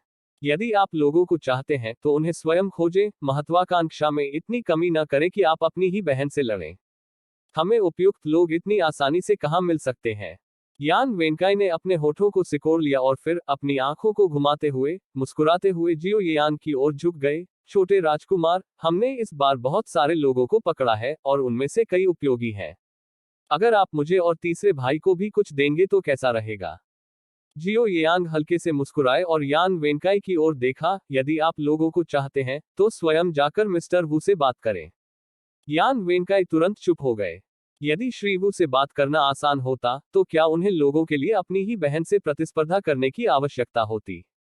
बोलते समय उसने अपनी बहन की ओर देखा, जो कार्मिक फाइलें देख रही थी, और निराशा के संकेत के साथ कहा, बड़ी बहन, वे लोग परिवारों के साथ आते हैं और उनमें से काफी संख्या में है। यदि आपको लगता है कि यह बहुत अधिक है, बहुत ज्यादा नहीं। दाओहुआ ने सीधे कहा, मैंने इस साल 2 और संपत्तियां जोड़ी हैं।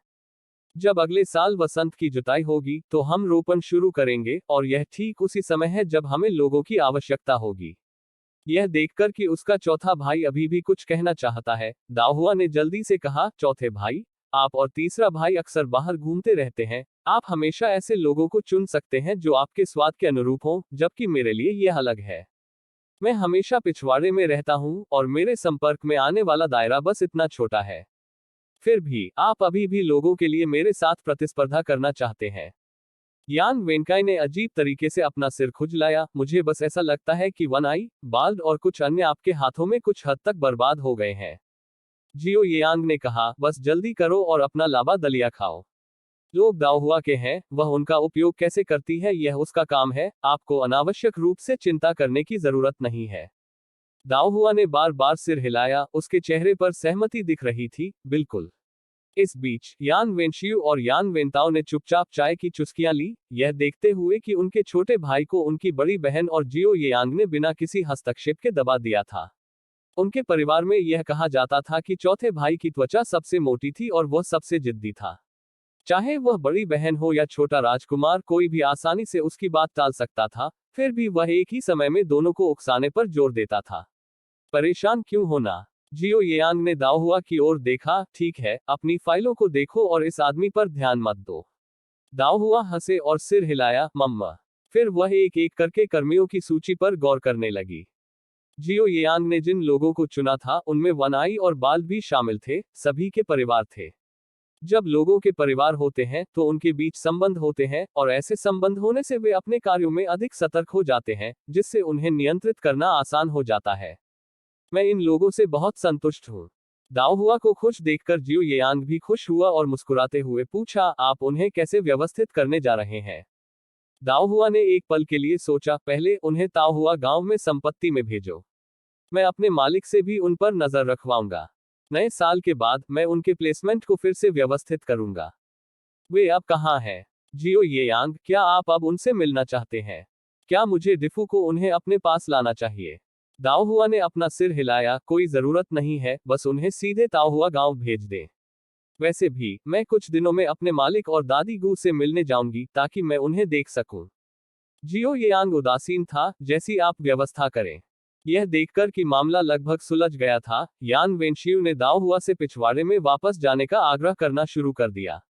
जियो यांग, हालांकि दिल से बहुत अनिच्छुक था, उसके पास दाओ हुआ को जाते हुए देखने के अलावा कोई विकल्प नहीं था। इस बीच यान परिवार के अतिथि प्रांगण में, हेक्सू, जल्दी करो और अपनी दूसरी बहन के जन्म का समय और तारीख यहां बताओ। बूढ़े मास्टर हान ने तुरंत हान हेक्सू पर चिल्लाया।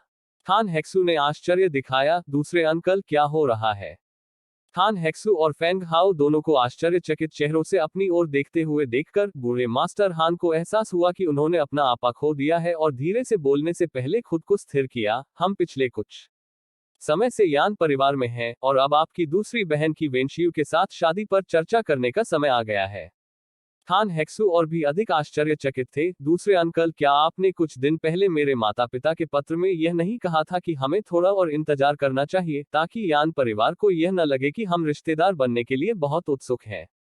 बूढ़े मास्टर हान का गला रुंध गया और उसने अपने सबसे बड़े भतीजे को चिढ़कर देखा। फेंग हाओ की अभिव्यक्ति थोड़ी बदल गई, और उसने मुस्कुराते हुए पूछा, अंकल, क्या आप उस आदमी को पहचानते हैं जो आज लिटिल प्रिंस के साथ खड़ा था? बूढ़े मास्टर हान ने फेंग हाओ की ओर देखा और फिर अपने ही भतीजे की ओर देखने से खुद को नहीं रोक सके। उनमें दूसरों जैसी पैनी नजर क्यों नहीं हो सकी? मैंने उस आदमी को प्रिंस रूई द्वारा आयोजित भोज में दूर से देखा है। अगर मैं गलत नहीं हूं तो वह 5 सेनाओं के कमांडर कार्यालय के वामपंथी कमांडर वू जिंगी होना चाहिए।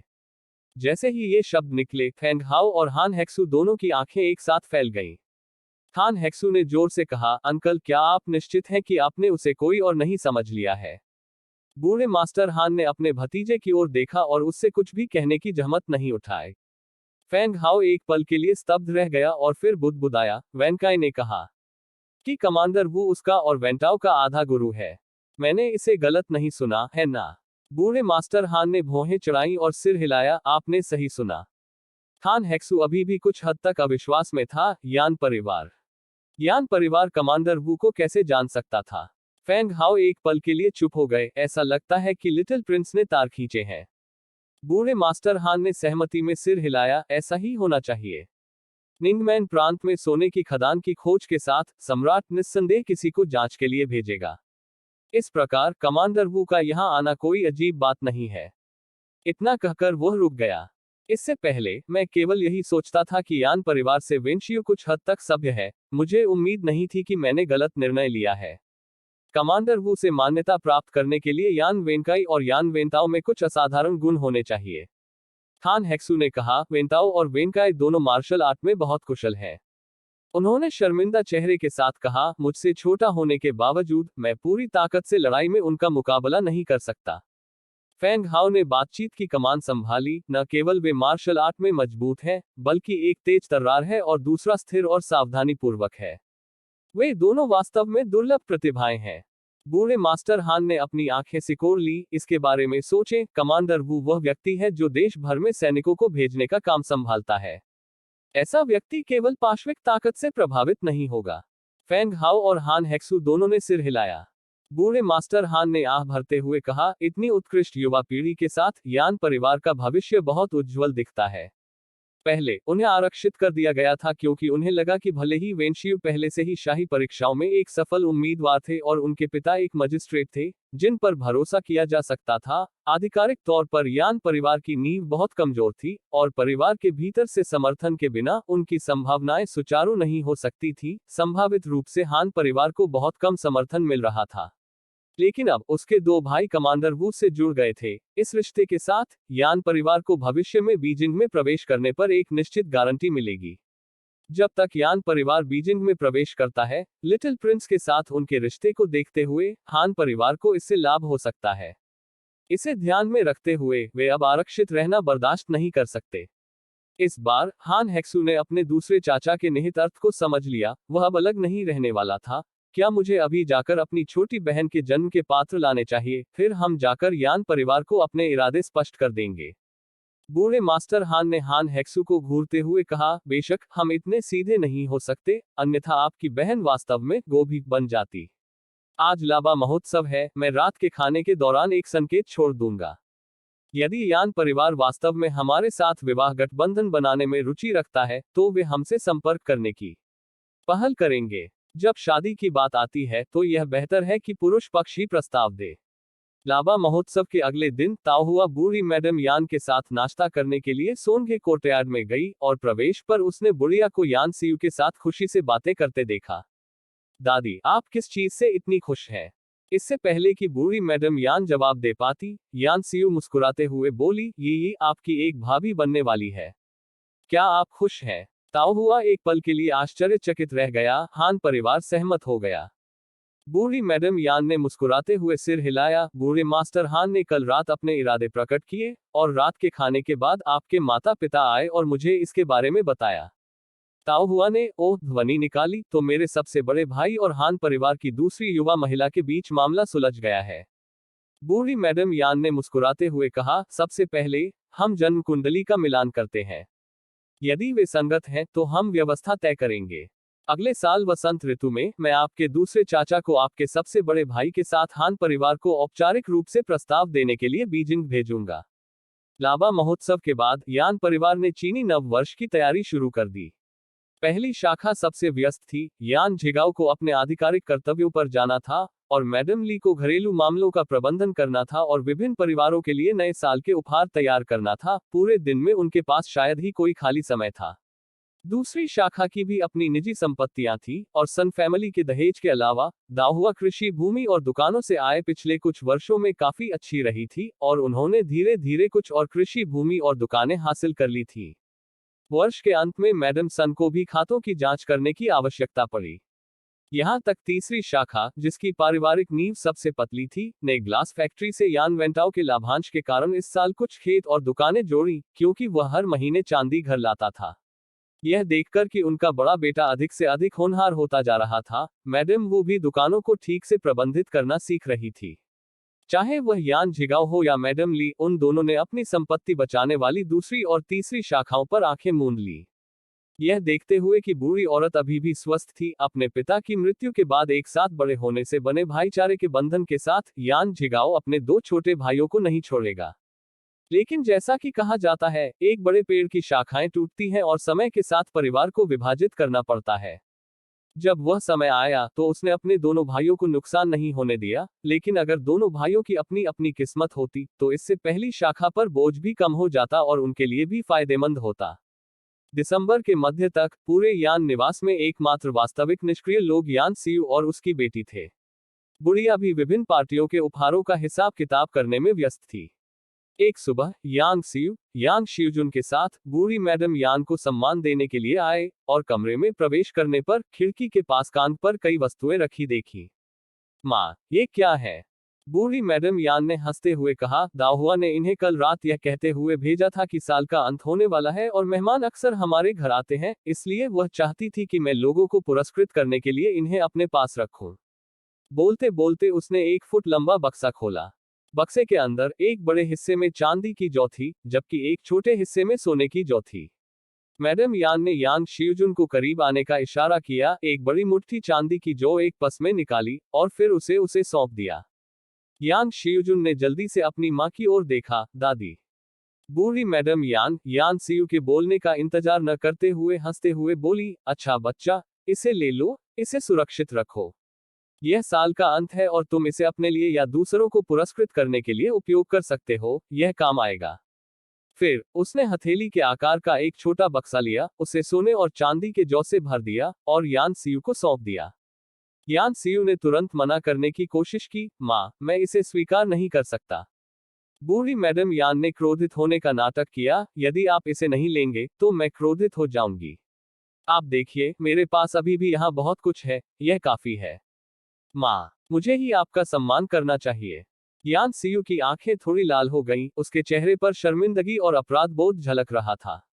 बूढ़ी मैडम यान ने अपनी बेटी का हाथ पकड़ते हुए आह भरी, अतीत में हमारा परिवार संघर्ष कर रहा था और मैं आपकी मदद नहीं कर सकती थी, लेकिन अब जब हमारा परिवार अपने पैरों पर वापस आ गया है तो स्वाभाविक रूप से मैं तुम्हें नहीं छोड़ूंगी। यान सीयू की आवाज नाक से थी, माँ, बूढ़ी मैडम यान, ठीक है, ले लो। अब हमारा परिवार वैसा नहीं रहा जैसा पहले हुआ करता था, साल के अंत में कई परिवार आते जाते रहते हैं। यदि आप बच्चों को अपने साथ लाते हैं तो उन्हें कुछ भी न देना अच्छा नहीं लगेगा। सोने और चांदी के जौ को मूंगफली, सोने की सिल्लियों और 12 राशि वाले जानवरों के आकार में ढाला गया था, जो आकर्षक और सार्थक दोनों थे, जो लोगों को पुरस्कृत करने के लिए बिल्कुल सही थे। यह सोचकर कि जब वो परिवार में आई तो उसकी सास ने उसे 500 टन चांदी दी, और यान सीयू के कान थोड़े लाल हो गए, अब उसके हाथों में 200 से भी कम तेल बचे थे। बूढ़ी मैडम यान ने अपनी बेटी को अच्छी तरह से समझा और अधिक कुछ कहे बिना उसने बॉक्स को उसके हाथों में थमा दिया और फिर यांग शियुजुन को अन्य वस्तुओं को देखने के लिए ले गई। यह भेड़ की खाल अभी भी अच्छी स्थिति में है, इसे नए साल के लिए पहनने के लिए समय पर जूते की एक जोड़ी बनाने के लिए ले जाएं। और लाल होंग यू साटन का यह टुकड़ा, इसे कपड़े बनाने के लिए ले जाओ। जैसे जैसे बूढ़ी मैडम यान चीजों को अपने हाथों में भरती रही, यांग शियुजुन ने खुद को न तो स्वीकार करने में सक्षम पाया और न ही मना करने में, केवल अपनी मां की ओर असहाय रूप से देखने में सक्षम थी। यान सीयू ने तुरंत कहा, मां, शियुजुन के पास पहनने के लिए पहले से ही कपड़े हैं, इन्हें यही के लिए छोड़ दो। बूढ़ी मैडम यान ने हंसते हुए कहा, उन्हें अपने पास रखने की कोई जरूरत नहीं है, उसके पास ऐसी चीजों की कमी नहीं है। यान सीयू, फिर उन्हें यीहुआन और अन्य को दे दो। मैडम यान ने भौहें चढ़ाते हुए कहा, मेरा सामान मेरा है, जिसे मैं चुनूं उसे दे दूं। यह कहते हुए उसने यान शियुजुन के हाथों में कमल के रंग के रेशम का एक रोल रखा। अच्छा बच्चा, अपनी माँ की बात मत सुनो, इसे घर ले जाओ और अपने लिए कुछ नई पोशाकें बनाओ। इस प्रकार यान सीयू केवल यान शियुजुन की ओर सिर हिला सकता था। वस्तुओं को पकड़कर यान शियुजुन ने वृद्ध महिला को कृतज्ञतापूर्वक झुकाया, आपके उदार उपहार के लिए धन्यवाद दादी। मैडम यान ने तुरंत उसे ऊपर खींच लिया और मुस्कुराई, यह सही है, इसे ले लो और आराम से रहो। आप सभी को खूबसूरती से तैयार देखकर मेरा दिल खुश हो जाता है। यह जानते हुए कि बूढ़ी मैडम चीजों को साफ सुथरा करना चाहती थी, यान सीयू और उनकी बेटी ज्यादा देर तक नहीं रुके और जल्द ही चले गए। वापस जाते समय यान शियुजुन के चेहरे पर उदासी के भाव थे। ध्यान देने के बाद यान सीयू ने पूछा, क्या हुआ?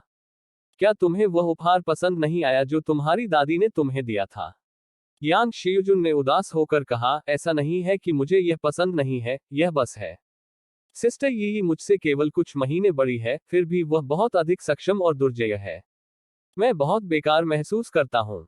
यान सीयू ने अपनी बेटी के बालों को सहलाया और आह भरते हुए कहा, यही में अपनी ताकत है और आपके पास अपनी, हर कोई अलग है।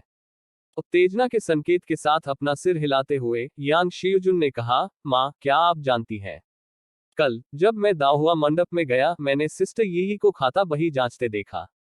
पहले मैंने सोचा कि वह हमारी चाची की मदद कर रही थी, लेकिन बाद में मुझे पता चला कि खाता बही उसकी अपनी जागीर, जमीन और दुकानों के लिए थी। आपने इसे नहीं देखा माँ, लेकिन खाते की किताबों के कई मोटे ढेर थे, हर एक काफी मोटा था। सिस्टर यी ने गणना के लिए जिस अबेकस का उपयोग किया था, वह भी सफेद जेड से तैयार किया गया था। केवल इतना ही नहीं, बल्कि बाद में मैंने यहुआन बहनों से भी मुलाकात की और पाया कि वे भी हिसाब किताब संतुलित कर रही थी, उनमें से प्रत्येक की अपनी दुकानें हैं। मधुमेह हमेशा के लिए ठीक हो जाएगा। सोने से पहले करें ये काम। नागपुर महिला ने खोजा मधुमेह से बचने का आसान घरेलू उपाय। माँ, यान परिवार के चचेरे भाई बहन इतनी आजादी से क्यों रहते हैं?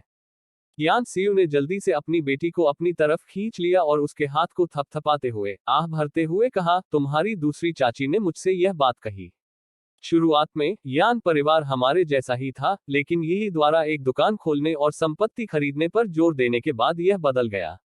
सबसे पहले आपके सबसे बड़े चाचा और अन्य लोगों ने इसे अस्वीकार कर दिया। किसने सोचा होगा कि यही में ऐसी प्रतिभा होगी। न केवल जमीन से फसलें भरपूर थी, बल्कि दुकानों से माल भी खूब बिका। परिवार में कई भाई बहनों के साथ प्रतिस्पर्धा अपरिहार्य है। यह देखते हुए कि यही कितनी संपन्न थी, यहुआन बहनों ने भी अपने माता पिता को यही की तरह अपने स्वयं के प्रयास शुरू करने के लिए चांदी उधार देने के लिए प्रेरित किया। यही में एक उदार भावना है। जब उसकी बहनें एक दुकान के प्रबंधन के बारे में सलाह के लिए उसके पास आईं, तो वह आगे आई और उसका भरपूर मार्गदर्शन किया। यहुआन बहनें भी चतुर हैं, उन्होंने वास्तव में अपनी दुकानें चलाईं और चलाईं। मैंने कभी दुकानों की विशिष्टताओं के बारे में पूछताछ नहीं की, क्या वे वास्तव में अच्छा काम कर रही हैं। यांग शियुजुन ने सिर हिलाया, चलो सिस्टर यही के बारे में बात भी नहीं करते हैं। जरा देखिए कि उन्होंने हमारी दादी को क्या उपहार दिया था, सोने और चांदी के जौ का एक पूरा डिब्बा। अकेले शिल्प कौशल में काफी मात्रा में चांदी खर्च हुई होगी। आप कल्पना कर सकते हैं कि वह कितनी अमीर है।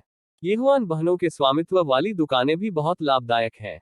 जब मैंने कल दौरा किया तो मैंने देखा कि यिशुंग ने आंटी लिन को एक पैकेज दिया था, जिसमें मेरे अनुमान के अनुसार कम से कम 100 टन चांदी का एक बड़ा थैला शामिल था।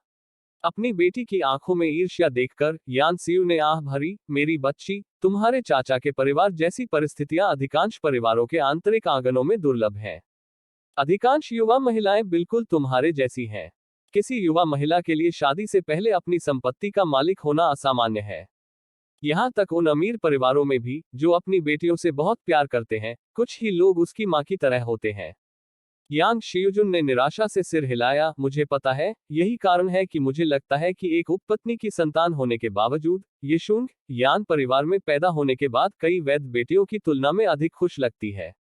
कम से कम यांग परिवार में खुद से कहीं ज्यादा खुश। अपने ही विचारों में खोई हुई मां और बेटी को कोने में यान यिशुंग नजर नहीं आया। दोनों को गुजरते हुए देखकर यान यिशुंग की आंखों में एक चमक आ गई, और उसका दिमाग सभाओं में अन्य उपपत्नी जन्मी युवा महिलाओं की ईर्ष्यालु नजरों को याद करने से खुद को रोक नहीं सका। आज उसकी चाची और चचेरे भाई शियुजुन ने जो कहा था, उस पर विचार करते हुए उसकी अभिव्यक्ति थोड़ी हतप्रभ हो गई। इसलिए दूसरों की नजर में वह बहुत भाग्यशाली मानी जाती थी। शायद उसे सचमुच संतुष्ट होना चाहिए। चलो, हमें वापस चलना चाहिए। मिस, क्या हम शुंगक्सिन कोर्टयार्ड नहीं जा रहे हैं? आज नहीं। चाची अभी भी घर में नजरबंद है, और हालांकि मेरी मां मुझसे मिलने के लिए सहमत हो गई, लेकिन हमें बहुत बार नहीं जाना चाहिए। जैसे ही यान यिशुंग अपने आंगन में वापस चली गई, उसके विचार भटक गए। अतीत में, जब उसकी चाची उसके साथ थी, तो उसे लगातार अपने पिता का पक्ष सुरक्षित रखने के लिए कहा जाता था। अब, जब उसकी चाची पिछले 2 वर्षों से जेल में बंद थी और उसकी लगातार डांट फटकार से दूर थी, तो उसे एहसास हुआ कि वह पहले से भी अधिक खुश रहती थी। कम से कम अब वह हर समय एहसान मांगने में व्यस्त हुए बिना अपनी पसंद के कई काम कर सकती थी।